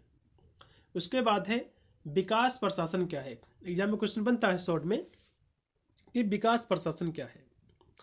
तो विकास की जब बात आती है, डेवलपमेंट मतलब होता है विकास, अभी प्रोग्रेस, उन्नति। तो विकास क्या है, विकास जो कि एक निरंतर आगे बढ़ने की एक गतिशील प्रक्रिया है। विकास क्या है, विकास प्रशासन मतलब होता है कि निरंतर आगे बढ़ने की एक गतिशील प्रक्रिया है और निर्धारित लक्ष्यों की प्राप्ति के लिए एक संयुक्त प्रयास है। यह जो है तीसरी दुनिया की विभिन्न समस्याओं का समाधान करने का महत्वपूर्ण साधन है। और यह जो है पिछड़े जो समाज है इसके परिवर्तन, आधुनिकीकरण और विकास के लिए शासन तंत्र है। ठीक है, मतलब जो है देश को जो है उन्नति की ओर ले जाना, धीरे धीरे उसको डेवलप करना, विकसित करना, यही होता है विकास प्रशासन। पहले कैसा था आपका देश, गरीबी काफ़ी थी, काफ़ी जो है बेरोजगारी थी, धीरे धीरे उसमें सुधार करो, जाके काफ़ी विकास की ओर देश को ले जाओ, तो इसी को हम विकास प्रशासन कहते हैं। ऐसा प्रशासन जो विकास को निरंतर आगे की ओर ले जाए, लक्ष्यों को प्राप्त करने की ओर प्रेरित करे, इसी को हम विकास प्रशासन कहते हैं। ठीक है, आपको कोई भी क्वेश्चन आपको रट्टा नहीं मारना है, केवल क्वेश्चन का आपको केवल अर्थ समझना कि हमको लिखना क्या है। हमको पता है आप लोग किसी भी क्वेश्चन को हो सकता है एक क्वेश्चन का रट्टा मान लो, सभी क्वेश्चनों का आप रट्टा नहीं मार पाओगे, केवल क्वेश्चन समझ लो भैया कि क्या आपको लिखना है। ठीक है, अब लिखोगे बनाकर ही, हमको पता है। अब यहाँ से लोक जो है निगम क्या है, इससे क्या तात्पर्य है इसको समझ लीजिए। लोक निगम जो कि एक सरकारी जो है स्वामित्व वाला उद्यम है, जो किसी सरकारी विभाग से स्वतंत्र रूप से जो है कार्य करता है और जनता को सेवाएं जो है प्रदान करता है। मतलब जो है लोक निगम क्या है, एक जो है सरकारी स्वामित्व वाला एक उद्यम है जो किसी सरकारी विभाग से, मतलब किसी सरकारी जो विभाग उससे स्वतंत्र रूप से, उससे स्वतंत्र है, उसके जो है कह सकते दबाव में नहीं है, उससे जो है स्वतंत्र रूप से कार्य करता है और जनता को जो है सेवाएं भी प्रदान करता है। ठीक है, यह कानूनी जो है इकाई है जिसके पास जो है वित्तीय परिचालन स्वतंत्रता होती है, लेकिन यह जो है अपनी गतिविधियों के लिए संसद और राज्य के प्रति जवाबदेही होता है। उदाहरण के लिए जैसे कि LIC कंपनी है भारत में, ठीक है, भारतीय जीवन बीमा योजना, तो और जो है भारतीय रेलवे, इसमें जो है शामिल, इसके उदाहरण है। ठीक है, ये जो कि सरकार के नियंत्रण से अलग है ये, ठीक है, उसके नियंत्रण में नहीं है उससे स्वतंत्र है, ऐसे कह सकते हो। फिर यहाँ से सूत्र जो है अभिकरण क्या है इसको समझ लीजिए। सूत्र अभिकरण क्या है, ये आपके एग्जाम में क्वेश्चन शॉर्ट नोट में बन सकता है। तो सूत्र अभिकरण एक ऐसा जो है प्रशासनिक अभिकरण है जो किसी विभाग के प्राथमिक या जो है मुख्य कार्यों को सीधे तौर पर करता है और जो नीति है उसको लागू करता है, या जो संगठन में ऊपर से नीचे तक आदेश नियंत्रण की सीधी प्रवाह बनाता है जिसका उद्देश्य संगठन के मुख्य लक्ष्यों को प्राप्त करना होता है। सूत्र अभिकरण का सीधा संपर्क जनता में होता है और यह जो है निर्णय को लागू करने के लिए जिम्मेदार होता है जो संगठन की सफलता के लिए आवश्यक है। ठीक है, इसके हम विशेषताओं की बात करें तो प्राथमिक कार्य, तो सूत्र अभिकरण का जो कार्य होता है या जो विभाग के मुख्य प्राथमिक और जो क्रियात्मक कार्य है उसको ये करता है। फिर अधिकारी और जो उत्तरदायित्व, इसमें जो अधिकार और उत्तरदायित्व की एक सीधी रेखा होती है जो वरिष्ठ स्तर पर निचले स्तर तक जो होती है। फिर आदेश और जो नियंत्रण, या जो अधीनस्थ को प्रत्यक्ष आदेश देने और नियंत्रण रखने का जो है काम करता है। उसके बाद है लक्ष्य जो है उन्मुख, तो इसका उद्देश्य जो है मुख्य संगठन के प्रमुख लक्ष्य जो है उसको प्राप्त करना है। जनता से जो है सीधा संपर्क, तो यह जो है नागरिकों के साथ सीधा संपर्क रखता है और उन्हें जो है सेवाएं प्रदान करता है। उदाहरण के लिए जैसे कि विभाग, लोक निगम, सरकारी आयोग, सूत्र, ये सब जो है अभिकरण के जो है उदाहरण है। ठीक है, अब यहाँ से सेक्शन आपका 20 स्टार्ट हो गया। इसके हम प्रश्नों की बात करिए। इसमें बच्चों टोटल आपके जो प्रश्न आएंगे 6 से 7 आएंगे, जो कि 4 से 5 ही क्वेश्चन आपको करना पड़ेगा। ठीक है, तो इसमें देखिएगा लोक प्रशासन और निजी प्रशासन में अंतर। देखो ये बच्चों मैंने क्वेश्चन आपको करा दिया है शुरुआत में ही। ठीक है, और पोस्ट कार्ड क्या है, इससे क्या समझते हो, ये भी क्वेश्चन मैंने आपको कराया है, इसको नहीं कराएंगे। अब यहाँ से पद सोपान क्या है, इसको हम यहाँ से कराएंगे। फिर है नाम मात्र की एक वास्तविक कार्यपालिका में क्या अंतर है आपको बताना है। उसके बाद है भारत में नियंत्रक और जो महालेखा जो परीक्षक है इसका क्या महत्व है, इंपॉर्टेंस है, आपको बताना है। फिर लोक प्रशासन पर जो न्यायिक नियंत्रण है इसकी विवेचना करना है। फिर सुशासन पर एक संक्षिप्त आपको जो है निबंध आपको लिखना है। ठीक है, तो सुशासन वाला भी मैंने करा दिया है। तो यहाँ से पद सोपान क्या है इसका सिद्धांत समझिएगा, ये 100% आपके एग्जाम में क्वेश्चन बनेगा। पद सोपान का अंग्रेजी जो रूपांतरण है हेरेडटरी है और इसको जो है पद श्रेणी का सिद्धांत भी कहते हैं। अंग्रेजी में इसे जो है स्केलर प्रोसेस की संज्ञा भी जो है दी जाती है, जिसका हिंदी भाषा में अर्थ होता है कि क्रमिक जो है पद्धति। तो इस सिद्धांत के अनुसार संगठन में विभिन्न विभागों के पद अधिकारियों कर्मचारियों को पृथक पद प्रदान किया जाता है। हमने देखा होगा जो कर्मचारी होते हैं विभाग के तो उसको अलग अलग पद दिया जाता है, थोड़े ऊपर होंगे ऊंचे, एक अधिकारी जैसे कि ऊपर होता है उसके नीचे कई सारे और भी कार्य करते हैं, तो इस तरह से अलग अलग पृथक किया जाता है पदों को। उनका जो है पद उनकी क्षमता उनकी योग्यता के अनुसार ही जो है निश्चित किया जाता है। कोई भी पद दिया जाता है तो उनकी क्या योग्यता है, उनकी क्या क्षमता है, उसके अनुसार उनका जो है पद निर्धारित किया जाता है।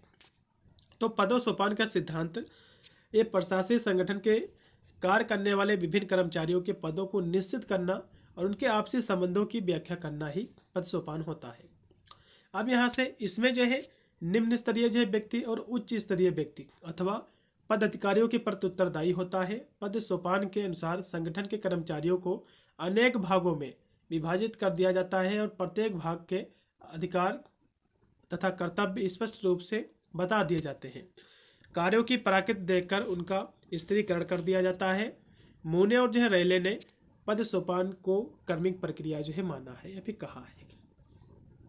ठीक है, यहाँ से पद सोपान की परिभाषा को जो कि लैथम महोदय जी लिखते कहते हैं कि पद सोपान क्या है, निम्न और उच्च व्यक्तियों का एक श्रेणीबद्ध रूप से एक व्यवस्थित ढांचा है।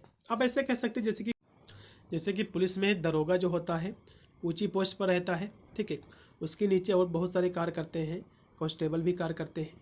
तो इस तरह से इसमें पद सोपान क्या है, निम्न और उच्च व्यक्तियों का एक श्रेणीबद्ध रूप से एक जो व्यवस्थित जो ढांचा है उसी को पद सोपान कहते हैं। ये तो ये हो गया। आप समाज में भी देख सकते हो जैसे कि समाज में एक वर्ग जो है उच्च वर्ग है, एक जो है निम्न वर्ग है, तो ये भी क्या है, पद सोपान है। ठीक है, और भी यहाँ से प्रोफेसर व्हाइट महोदय जी भी लिखे हैं पद सोपान को लेकर। ये कहते हैं कि संगठन के ढांचे में ऊंचे से नीचे तक के उत्तरदायित्व के स्तरों द्वारा जब उच्च और अधीनस्थ अथवा अधिकारी जो है मातहत जैसे संबंधों का व्यापक प्रयोग किया जाता है, तब जो है वही पद सोपान जो है बन जाता है। ठीक है, मतलब जो है व्यक्तियों को या फिर किसी सरकारी कर्मचारियों को उनकी योग्यता के अनुसार, उनके पद के अनुसार उनको अलग अलग पदों में विभाजित करना, ये होता है पद सोपान। ठीक है। पद सोपान के सिद्धांत पर आधारित संगठन में सत्ता शिखर से नीचे की ओर उतरती चली जाती है तथा जो उत्तरदायित्व नीचे से ऊपर की ओर जो है चलता समस्त कार्यवाही क्रमिक रूप अथवा चरणों की पंक्ति द्वारा होती है तथा प्रत्येक कार्य उचित मार्ग द्वारा जो है संपन्न होता है। ठीक है। अब यहाँ से एग्जाम में क्वेश्चन बनता है कि पद सोपान सिद्धांत की मुख्य विशेषता क्या है, तो इसकी विशेषता भी समझ लीजिए। जैसे कि व्यवस्थित जो है संरचना, तो पद सोपान सिद्धांत के अनुसार किसी भी संगठन या सिस्टम में विभिन्न स्तरों की एक व्यवस्थित जो है संरचना होती है और जहाँ प्रत्येक स्तर उससे ऊपर और नीचे के स्तर से जो है संबंधित होता है। उसके बाद अगली जो विशेषता है प्रत्येक स्तर की विशिष्टता, तो संगठन के प्रत्येक स्तर पर विशिष्ट कार्य, उसकी जिम्मेदारी, उसकी शक्तियाँ होती हैं। यह सिस्टम के संचालन को अधिक कुशल और जो है प्रभावी बनाता है।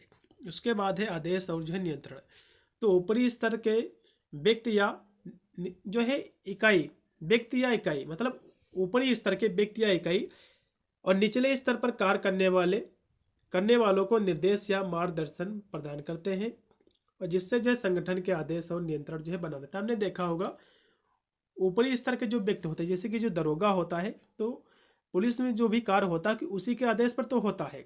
ठीक है।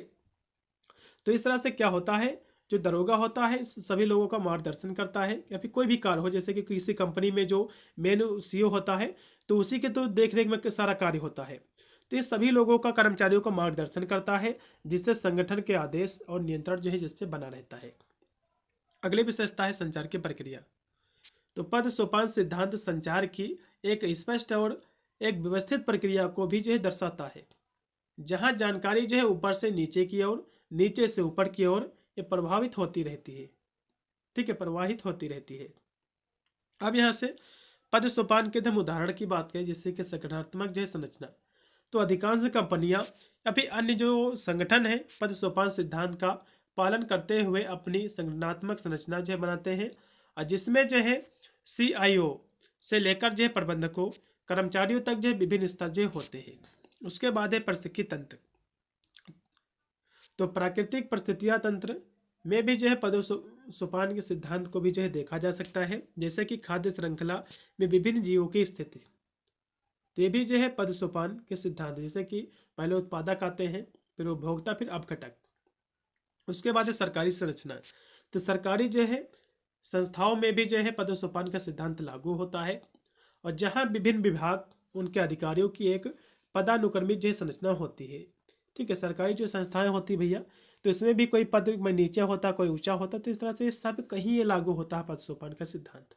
ठीक है, तो हम निष्कर्ष में कह सकते हैं कि पद सोपान सिद्धांत संगठनात्मक जो है संरचना, उसका प्रबंधन, संचालन के लिए एक जो है मौलिक अवधारणा है, या जो है सिद्धांत संगठनों और प्राकृतिक सिस्टमों में जो है व्याख्या और कार्य कुशलता को जो है सुनिश्चित करता है, और पद सोपान की स्पष्ट समझ संगठनों को जो उनके लक्ष्यों को प्रभावी ढंग से प्राप्त करने में ये मदद करती है। ठीक है। अब यहाँ से अगला इसमें क्वेश्चन था कि भारत में नियंत्रक और जो है महालेखा परीक्षक, इसका महत्व क्या है।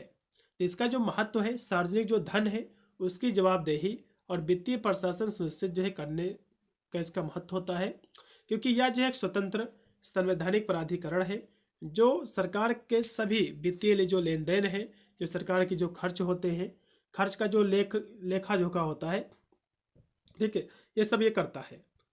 और CAG, ठीक है, जिसको कहते हैं हम नियंत्रक एवं जो है महालेखक परीक्षक, ये केंद्र और राज्य सरकार के वित्तीय प्रबंधन की दक्षता और प्रभावशीलता का आकलन करके सार्वजनिक धन के दुरुपयोग, उसका जो अपव्यय होता है, जो फिजूल खर्ची होता है, उसको ये रोकता है। ठीक है।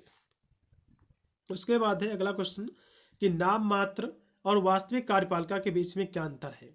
तो नाम मात्र कार्यपालिका, जैसे कि भारत में जो है नाम मात्र का राष्ट्रपति होता है, लेकिन सारी शक्तियाँ क्या है, किसके पास होती भैया, तो कहोगे जो है सारी शक्तियाँ जो होती प्रधानमंत्री जो होता है उसके पास होती हैं। तो ये केवल जो है औपचारिक और प्रतीकात्मक जो है प्रमुख होती है, जिसके पास जो है सीमित शक्तियाँ होती है, जो केवल वास्तविक कार्यपालिका की सलाह पर जो है काम करती है। वही यदि हम वास्तविक कार्यपालिका कहें, जैसे कि भारत के प्रधानमंत्री है जो है मंत्रिपरिषद, तो वह है जिसके पास देश के शासन, नीति के निर्माण और वास्तविक सत्ता जो है इसके पास होती है। ठीक है, अब इसके बीच में अंतर यहाँ से देख लीजिए, नाम मात्र कार्यपालिका और वास्तविक कार्यपालिका के बीच में अंतर क्या है। जैसे कि भूमिका का, तो नाम मात्र जो कार्यपालिका है राज्य का औपचारिक प्रमुख है, जबकि ये क्या है, सरकार का प्रमुख है। शक्तियों की बात करें तो इसमें जो है जो नाम मात्र है, इसमें शक्तियाँ सीमित होती हैं। ठीक है, जबकि इसमें क्या है, वास्तविक और प्रभावी शक्तियाँ हैं। उसके बाद हम निर्णय लेने की बात करें, ठीक है, नाम मात्र में तो जो वास्तविक कार्यपालिका के सुझाव पर आधारित है, जबकि ये क्या है, निर्णय लेने और जो है शासन करने के प्रमुख इसमें जो है भूमिका होती है। उदाहरण के लिए जैसे कि नाम मात्र भारत के राष्ट्रपति होते हैं और प्रधानमंत्री जो मंत्रिपरिषद होते हैं, ये वास्तविक जो है कार्यपालिका होती है। ठीक है, अब यहाँ से लोक प्रशासन पर नियंत्रण जो है, न्यायिक नियंत्रण का अर्थ क्या है। न्यायिक नियंत्रण का या फिर इतना ही पूछ सकता है एग्जाम में कि न्यायिक नियंत्रण क्या है। ठीक है, तो ये क्या है, ये जो है न्यायालय सरकारी कार्यों और निर्णय की कानून के अनुसार समीक्षा कर सकते हैं, ताकि यह सुनिश्चित हो सके कि जो प्रशासन है, जो कानून है, वो जो है मनमाने ढंग से तो नहीं काम कर रहा है और नागरिकों के जो अधिकार है उसका उल्लंघन तो नहीं हो रहा है। और इसके द्वारा न्यायालय ये भी देखता है कि जो प्रशासनिक जो कार्य है संवैधानिक और वैधानिक नियम के दायरे में है कि नहीं है। यदि गलत पाए जाते हैं तो उनको सरकार रद्द कर सकती है। और इसका मुख्य जो उद्देश्य है प्रशासन में और अनुशासन, जवाबदेही, नागरिक के अधिकार की रक्षा करना इसका कार्य रहता है। ठीक है, अब यहाँ से सेक्शन सी आ गया है। इसमें टोटल बच्चों 4 आएंगे प्रश्न, जो कि 2 प्रश्न आपको करना पड़ेगा। मैं चारों करा दूंगा। पहला प्रश्न देखो कि मुख्य जो है कार्यपालिका का अर्थ स्पष्ट कीजिए, इसके प्रकारों का भी उल्लेख कीजिए। फिर है बजट की परिभाषा, 100% एग्जाम में फंसेगा। ठीक है, फिर है कि स्वतंत्र जो है नियामकी आयोग का आलोचनात्मक परीक्षण आपको करना है। फिर लोक कल्याणकारी राज्य, ये क्या होता है इसको समझिएगा, इसकी क्या भूमिका है लोक प्रशासन में, मूल्यांकन आपको करना है। तो मुख्य कार्यपालिका क्या है इसको समझो। तो सरकार का वह अंग है जो विधायिका द्वारा बनाए गए कानून को लागू करता है और देश के प्रशासन का संचालन भी करता है। इसके जो है दो इसके प्रमुख प्रकार होते हैं। नाम मात्र कार्यपालिका, जो अभी मैंने आपको बताया, एक होता है वास्तविक कार्यपालिका। तो नाम मात्र का, जैसे कि भारत में जो राष्ट्रपति होता है नाम मात्र का होता है। वास्तविक कार्यपालिका जो होती है, जो शक्तियों का प्रयोग करता है, वो होता है प्रधानमंत्री भारत का। ठीक है, अब यहाँ से इसको देख लीजिएगा, मुख्य कार्यपालिका क्या है। ठीक है, इसकी यहाँ से कार्य क्या है, एग्जाम में क्वेश्चन बनता है। तो मुख्य कार्यपालिका सरकार का वह अंग है जो कानूनों को लागू करता है, नीतियों को संचालित करता है और देश के जो दैनिक जो प्रशासन है, रोज के जो प्रशासन है, उसका प्रबंधन भी करता है। इसमें जो है राष्ट्रपति, प्रधानमंत्री, मंत्री और पूरा जो है प्रशासनिक ढांचा, मतलब नौकरशाही, इसमें शामिल होता है। यह जो सरकार की नीतियों के लिए जिम्मेदार होती है और सार्वजनिक व्यवस्था व सुरक्षा भी जो है सुनिश्चित करती है। इसके हम कार्यों की बात करें तो कानूनों को जो है लागू करना, तो विधायिका के द्वारा बनाए गए कानूनों को लागू करना, उसका जो है पालन सुनिश्चित करना इनके कार्य हैं। फिर है नीति निर्माण और जो है क्रियान्वयन करना, तो सरकारी नीतियों को जो है बनाना, उन्हें प्रभावी ढंग से क्रियान्वित करना, ये भी इसका कार्य है। फिर है प्रशासनिक जो है प्रबंधन, तो देश के दैनिक प्रशासन को सुचारू रूप से चलाना, सरकारी विभाग को जो है प्रबंधन करना, आवश्यक नियुक्तियाँ जो है करना, ये सब इनके कार्य है। फिर है सार्वजनिक जो है व्यवस्था और जो है सुरक्षा, तो कानून व्यवस्था जो है बनाए रखना और देश की सुरक्षा ये सुनिश्चित करना, इसके कार्य है। फिर है विदेशी नीति का जो संचालन, तो विदेशी नीति का निर्माण करना और अंतर्राष्ट्रीय संबंधों का प्रबंधन करना, ये सब इनके कार्य है। फिर है बजट और जो है वित्तीय प्रशासन, तो बजट तैयार करना और वित्तीय जो प्रशासन है उसका प्रबंधन भी करना इनके कार्य है। ठीक है, अब यहाँ से बजट क्या है आपके एग्जाम में क्वेश्चन बनेगा। ठीक है, बजट क्या है, तो बजट जो है एक वित्तीय योजना है। बजट क्या है, एक वित्तीय योजना है, रुपए पैसे से लेकर जो है फाइनेंशियल जो है एक योजना है, जो किसी जो है परिवार, व्यक्ति, व्यवसाय या सरकार की एक निश्चित अवधि, आमतौर पर 1 वर्ष में आय या व्यय का अनुमान लगाती है। जैसे कि सरकार जो है, कोई सरकार इस समय जैसे कि प्रेजेंट में बीजेपी, तो एक साल में सरकार ने कितना खर्च किया, कितना कार्य कराया है, उसमें कितना कार्य हुआ है, तो एक प्रकार की एक वित्तीय योजना है जिसमें यह देखा जाता है कि सरकार ने कितना कार्य किया है, कितना उसने आय का जो है व्यय किया है, कितना खर्चा किया है, तो ये सब देखा जाता है। या जो है पैसे खर्च करने उसको बचाने की एक जो योजना है जो वित्तीय जो है लक्ष्यों को प्राप्त करने के लिए मार्गदर्शन जो है करती है। ठीक है। बजट बनाना, बजट बनाना जैसे कि आपने सुना होगा किसी चीज़ का पहले से बजट बना लेना। जैसे कि हम आपसे कहें कि हम जो है या फिर आप कहें कि हमको जो है एक मकान बनवाना है, 2 कमरे बनवाना है, तो उसके लिए एक बजट तैयार करना, पहले से योजना बनाना कि हाँ इतने रुपए लग सकते हैं, बजट इसमें खर्चा आ सकता है। तो ये भी होता है कि इतना खर्चा आएगा, एक बजट बनाना। ठीक है। इसकी विशेषता की बात करें तो आय और जो है व्यय का लेखा जोखा। तो ये जो है बजट ये बताता है कि पैसा जो है कहाँ से आता है और कहाँ जाता है, और साथ ही निश्चित समयावधि या जो है आमतौर पर 1 वर्ष के लिए होता है, लेकिन यह अल्पकालीन परियोजना या घटनाओं के लिए भी हो सकता है। फिर है वित्तीय प्रबंधन, या जो है पैसों को प्रभावी ढंग से प्रबंधित करने में जो है प्रबंधित करने में मदद करता है, जिससे जो है वित्तीय जो तनाव है ये कम होता है और पैसों का बुद्धिमानी से जो उपयोग होता है। फिर है लक्ष्य निर्धारण जो है, तो बजट बनाने से तत्कालीन जो ज़रूरतें हैं उसको पूरा करने के साथ साथ जो दीर्घकालीन जो वित्तीय लक्ष्य हैं, ठीक है, जैसे कि घर खरीदना, शिक्षा के लिए बचत रखना, उसको जो है प्राप्त करने में भी जो है सहायता मिलती है। उसके बाद है सरकारी संदर्भ। तो भारतीय संविधान के अनुच्छेद 112 है, इसमें सरकार के जो बजट है, जो वार्षिक वित्तीय जो विवरण है, उसमें जो है कहा गया है। ठीक है। इस तरह सबको लिखना है। फिर यहाँ से अगला जो क्वेश्चन है कि एक स्वतंत्र जो है नियामकीय जो है आयोग क्या है, इसको समझिएगा। तो यह जो एक सरकारी संस्था है जो किसी जो है विशिष्ट क्षेत्र, जैसे कि अर्थव्यवस्था या जो है जनहित का क्षेत्र, उसको जो है विनियमित करने के लिए स्थापित किया जाता है, या अपनी जो है स्वतंत्रता बनाए रखने के लिए राष्ट्रपति जैसे कार्यकारी नियंत्रण से कुछ हद तक स्वतंत्र होता है, और आमतौर पर एक बहुसदस्यीय बोर्ड द्वारा चलाया जाता है, जिसके सदस्य एक निश्चित जो है कार्यकाल के लिए नियुक्त होते हैं। और इन जो है आयोगों का काम नियम बनाना है, उनका पालन करना है, उनको सुनिश्चित करना है, जो विवाद है उनको निपटाना है। ठीक है। इसकी एकदम विशेषताओं की बात करें तो कार्यकारी नियंत्रण से जो स्वतंत्र, तो ये क्वेश्चन आपको फिर से देख लीजिए कि स्वतंत्र जो है नियामकीय जो है आयोग क्या है, ये क्वेश्चन आप नोट कर लो, आपके एग्जाम में बनेगा जरूर। ठीक है। तो ये क्या है, अभी मैंने आपको बताया कि एक सरकारी संस्था है जिसे जो है किसी एक विशिष्ट क्षेत्र, जैसे कि जो अर्थव्यवस्था का क्षेत्र हो सकता है, फिर जनहित का क्षेत्र हो सकता है, तो इसको विनियमित करने के लिए एक स्थापित किया जाता है, एक ये आयोग है एक। ठीक है। इसमें जो है इस आयोग का काम जो होता है नियम बनाना होता है, उसका अनुपालन सुनिश्चित करना होता है, जो विवाद होते हैं उसको निपटाना होता है। इसकी विशेषता जब पूछेगा तो आपको लिखना कि कार्यकारी नियंत्रण से जो है स्वतंत्रता। तो ये जो आयोग है आमतौर पर किसी विभाग का हिस्सा नहीं होते हैं और सरकारी शाखा के प्रत्यक्ष नियंत्रण से बाहर ये काम करते हैं। फिर है स्वशासन। तो आयोग का संचालन एक बहुसदस्यीय बोर्ड द्वारा किया जाता है, जिससे निर्णय लेने की शक्ति जो है वितरित होती है। फिर है अर्ध वित्तीय और जो अर्ध न्यायिक जो है कार्य। ये जो है आयोग केवल प्रशासनिक कार्य ही नहीं करते, बल्कि नियमों को जो है बनाने और लागू करने जैसे अर्ध विधायी और जो है अर्ध न्यायिक कार्य भी जो है करते हैं। फिर है स्थानीय कार्यकाल। तो सदस्यों का कार्यकाल राष्ट्रपति या जो है सरकार के कार्यकाल से लंबा होता है, जिससे जो है उनकी स्थिरता और जो स्वतंत्रता है ये सुनिश्चित होती है। फिर है वित्तीय जो है स्वतंत्रता।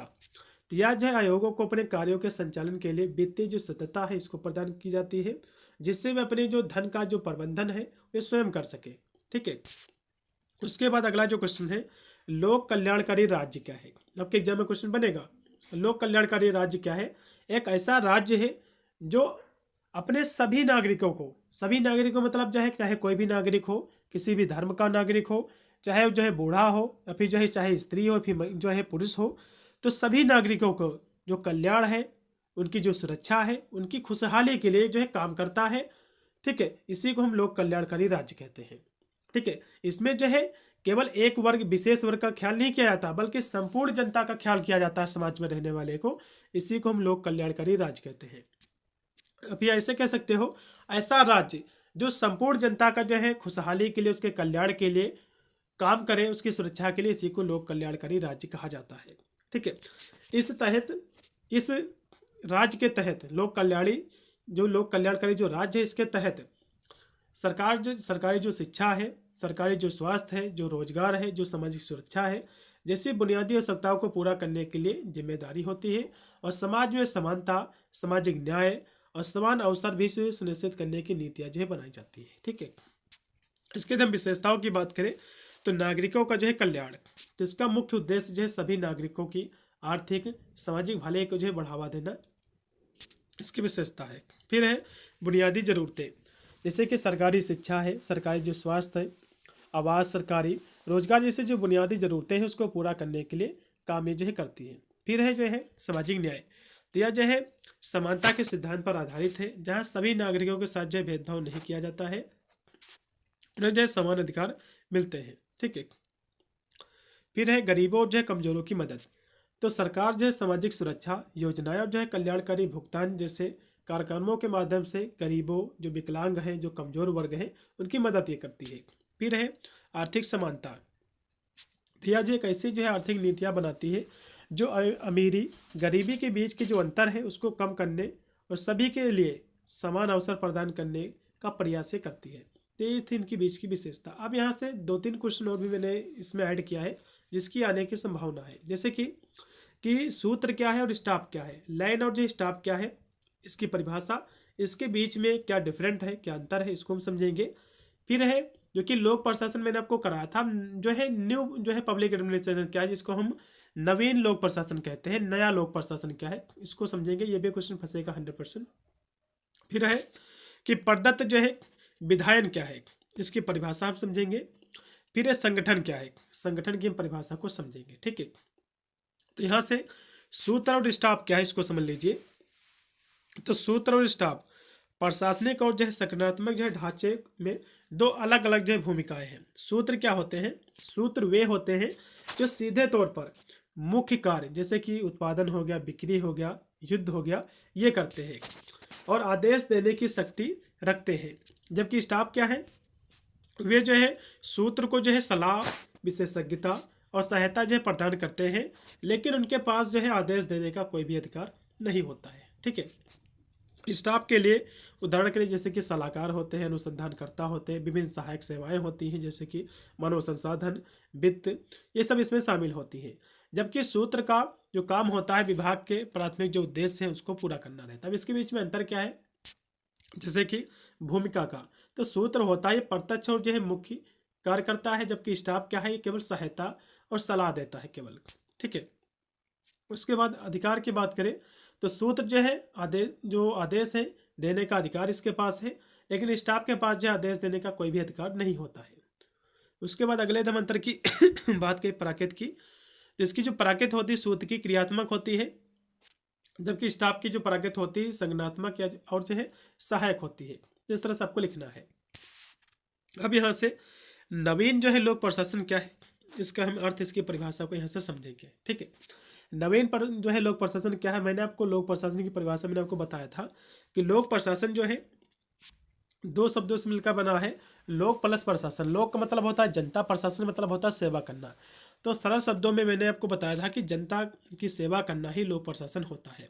अब जो है नवीन लोक प्रशासन क्या है, नया लोक प्रशासन क्या है, इसको समझ लीजिए। यहाँ से मैंने आपको लोक प्रशासन की परिभाषा को स्पष्ट कर दिया था। लोक प्रशासन क्या है, लोक मतलब होता है जनता, प्रशासन मतलब होता है सेवा करना। तो जनता की सेवा करना क्या है, लोक प्रशासन। अब यहाँ से एग्जाम में क्वेश्चन बनता है कि नवीन जो है लोक प्रशासन क्या है, मतलब नवीन मतलब होता है न्यू। न्यू जो है पब्लिक एडमिनिस्ट्रेशन क्या है, आपके एग्जाम में क्वेश्चन बनेगा। तो जो है सन 1968 के उपरांत, ठीक है, लोक प्रशासन के अध्ययन के क्षेत्र में नए विचारों का, लोक प्रशासन में जो है नए विचारों का एक सूत्रपात हुआ और इस नवीन विचारों के सूत्रपात होने के कारण परंपरागत लोक प्रशासन में कुछ बदलाव जो है महसूस किए गए। मतलब जो लोक प्रशासन था पहले उसमें कुछ बदलाव महसूस किए गए। ठीक है। जिसके कारण परंपरागत लोकसभा में कुछ बदलाव महसूस किए गए, जिसके परिणाम स्वरूप लोक प्रशासन का जो नया एक स्वरूप था, जो एक ढांचा कह सकते हो, जो समझ आया, सामने जो आया, उसी को हम नवीन लोक प्रशासन की संज्ञा जो है दी गई। ठीक है।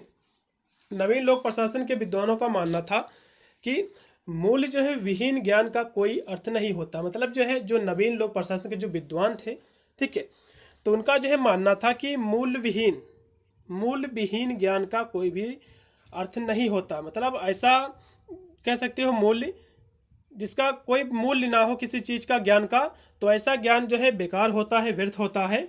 और ऐसा ज्ञान तो मृत शरीर के जो तुल्य होता है। मतलब इस जो नवीन लोक प्रशासन के जो विद्वान थे, इनका मानना है कि मूल्य विहीन जो भी ज्ञान होता है, जिस भी ज्ञान में मूल्य नहीं होता है, वह जो है उसका कोई भी अर्थ नहीं होता है। और ऐसा जो है जो ज्ञान होता है जिसमें मूल्य नहीं होते हैं, वो जो है मृत शरीर के समान होता है, मृत शरीर के तुल्य होता है। यदि जो है मूल्यों को ज्ञान की प्रेरणा जो है मान लिया जाए तो कोई भी जो है ज्ञान का या विज्ञान का गलत उपयोग नहीं कर सकता है। इसी प्रकार नवीन लोक प्रशासन भी जो है लोक प्रशासन में मूल्यों की परंपरागत को शुरू करने की एक प्रक्रिया शुरुआत थी। प्रशासन में नागरिकों की अधिकतम साझेदारी, प्रशासनिक कार्यों को संपन्न कराने के लिए आधुनिक तकनीकी का प्रयोग, तीव्रता एवं निष्पक्षता के साथ कार्य निष्पादन, लोक सेवकों की जो है दलीय राजनीति से तटस्थ तथा पिछड़े और जो कमजोर वर्ग थे इनके जो है साथ साथ जन सामान्य के हितों की सुरक्षा इत्यादि जो है नवीन लोक प्रशासन की विशेषता होती है। यहाँ से रॉबर्ट टी जो कि गॉफल मायुस्की का कहना है कि नवीन लोक प्रशासन शब्दों में क्रांतिवादी का जो कि उद्घोष करता है, किंतु वास्तव में यह पुराने सिद्धांत व तकनीकों की जो है स्थिति है। इस तरह से आपको लिखना है।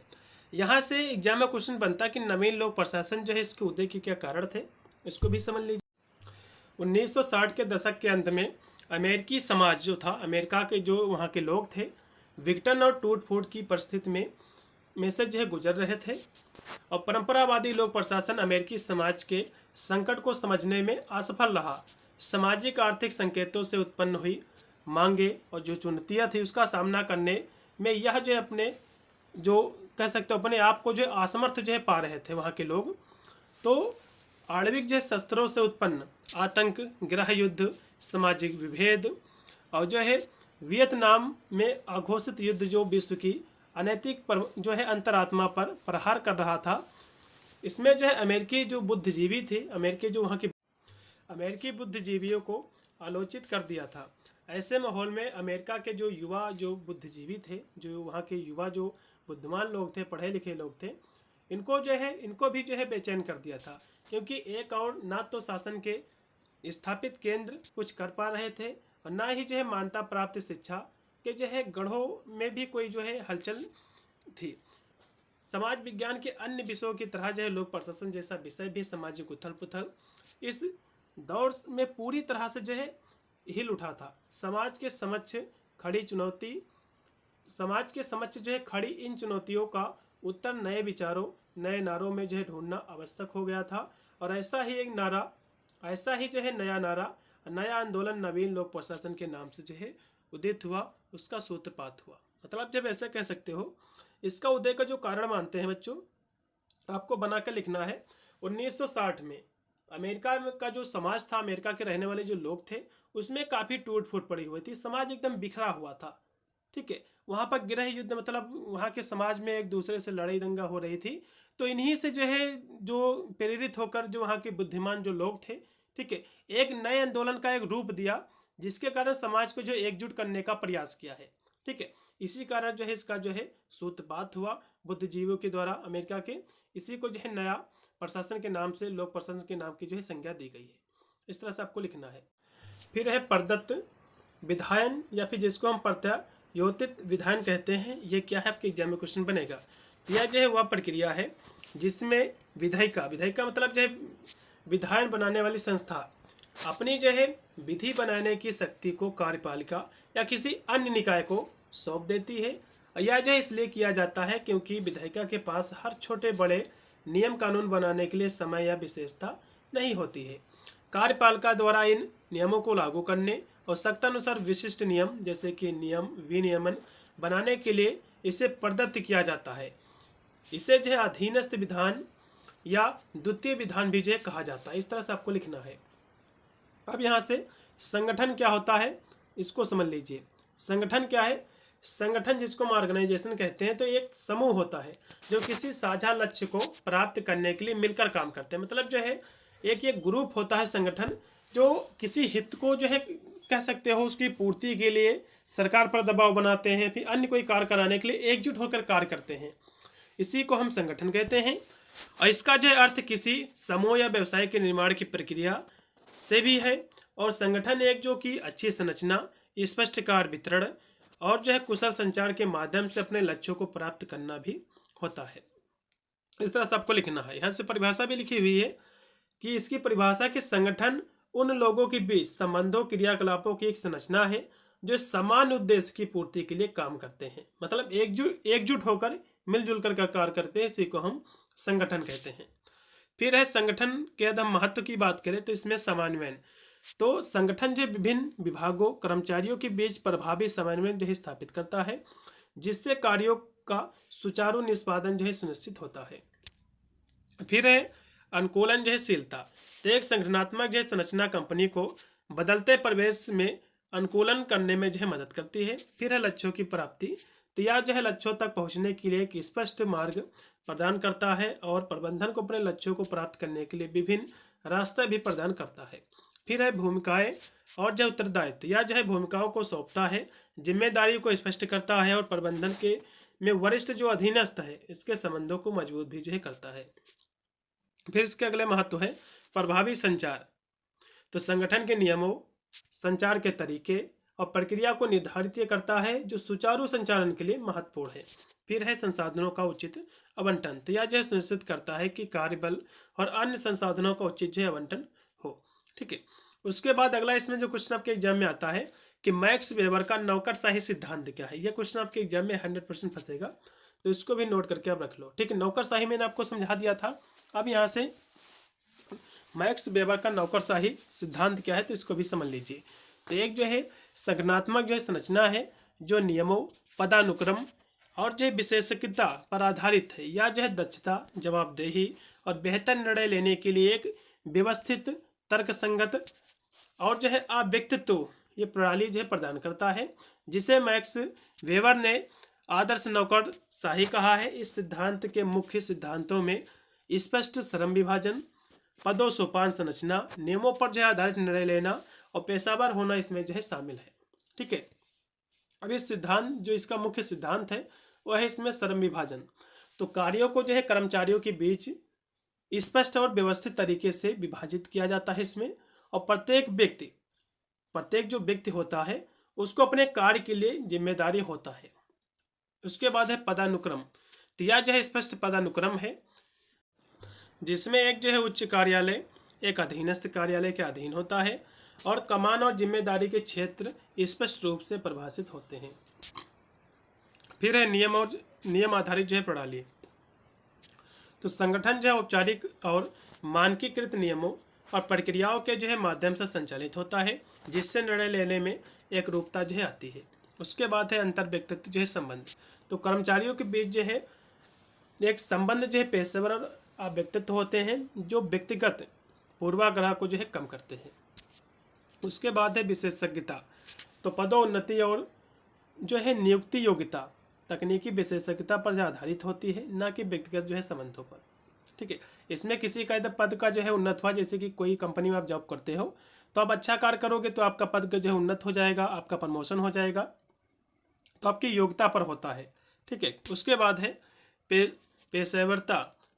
ठीक है। ये जो है कर्मचारियों को अपने काम में कुशल पेशेवर होना चाहिए और संगठन के लिए उनकी निष्ठा भी होनी चाहिए। तो इस तरह सबको इसके बारे में आपको लिखना है। ठीक है। इतनी ही हमारी क्लास थी। हर एक क्वेश्चन को बहुत ही बारीकी से मैंने कराया है। आशा करता हूँ आपको समझ में आया भी होगा। इसकी चैप्टर्स क्लासें भी मैंने करा रखी हैं। वीडियो के डिस्क्रिप्शन आपको प्लेलिस्ट का आपको लिंक मिलेगा, आप जाकर देख सकते हैं। अन्य हमारे जितने भी सब्जेक्ट थे ऑलरेडी मैंने करा रखा है, आप जाकर उनको भी जो है वॉच कर सकते हैं। मिलता है वीडियो के लिए, तब तक सभी को thank you for watching this video.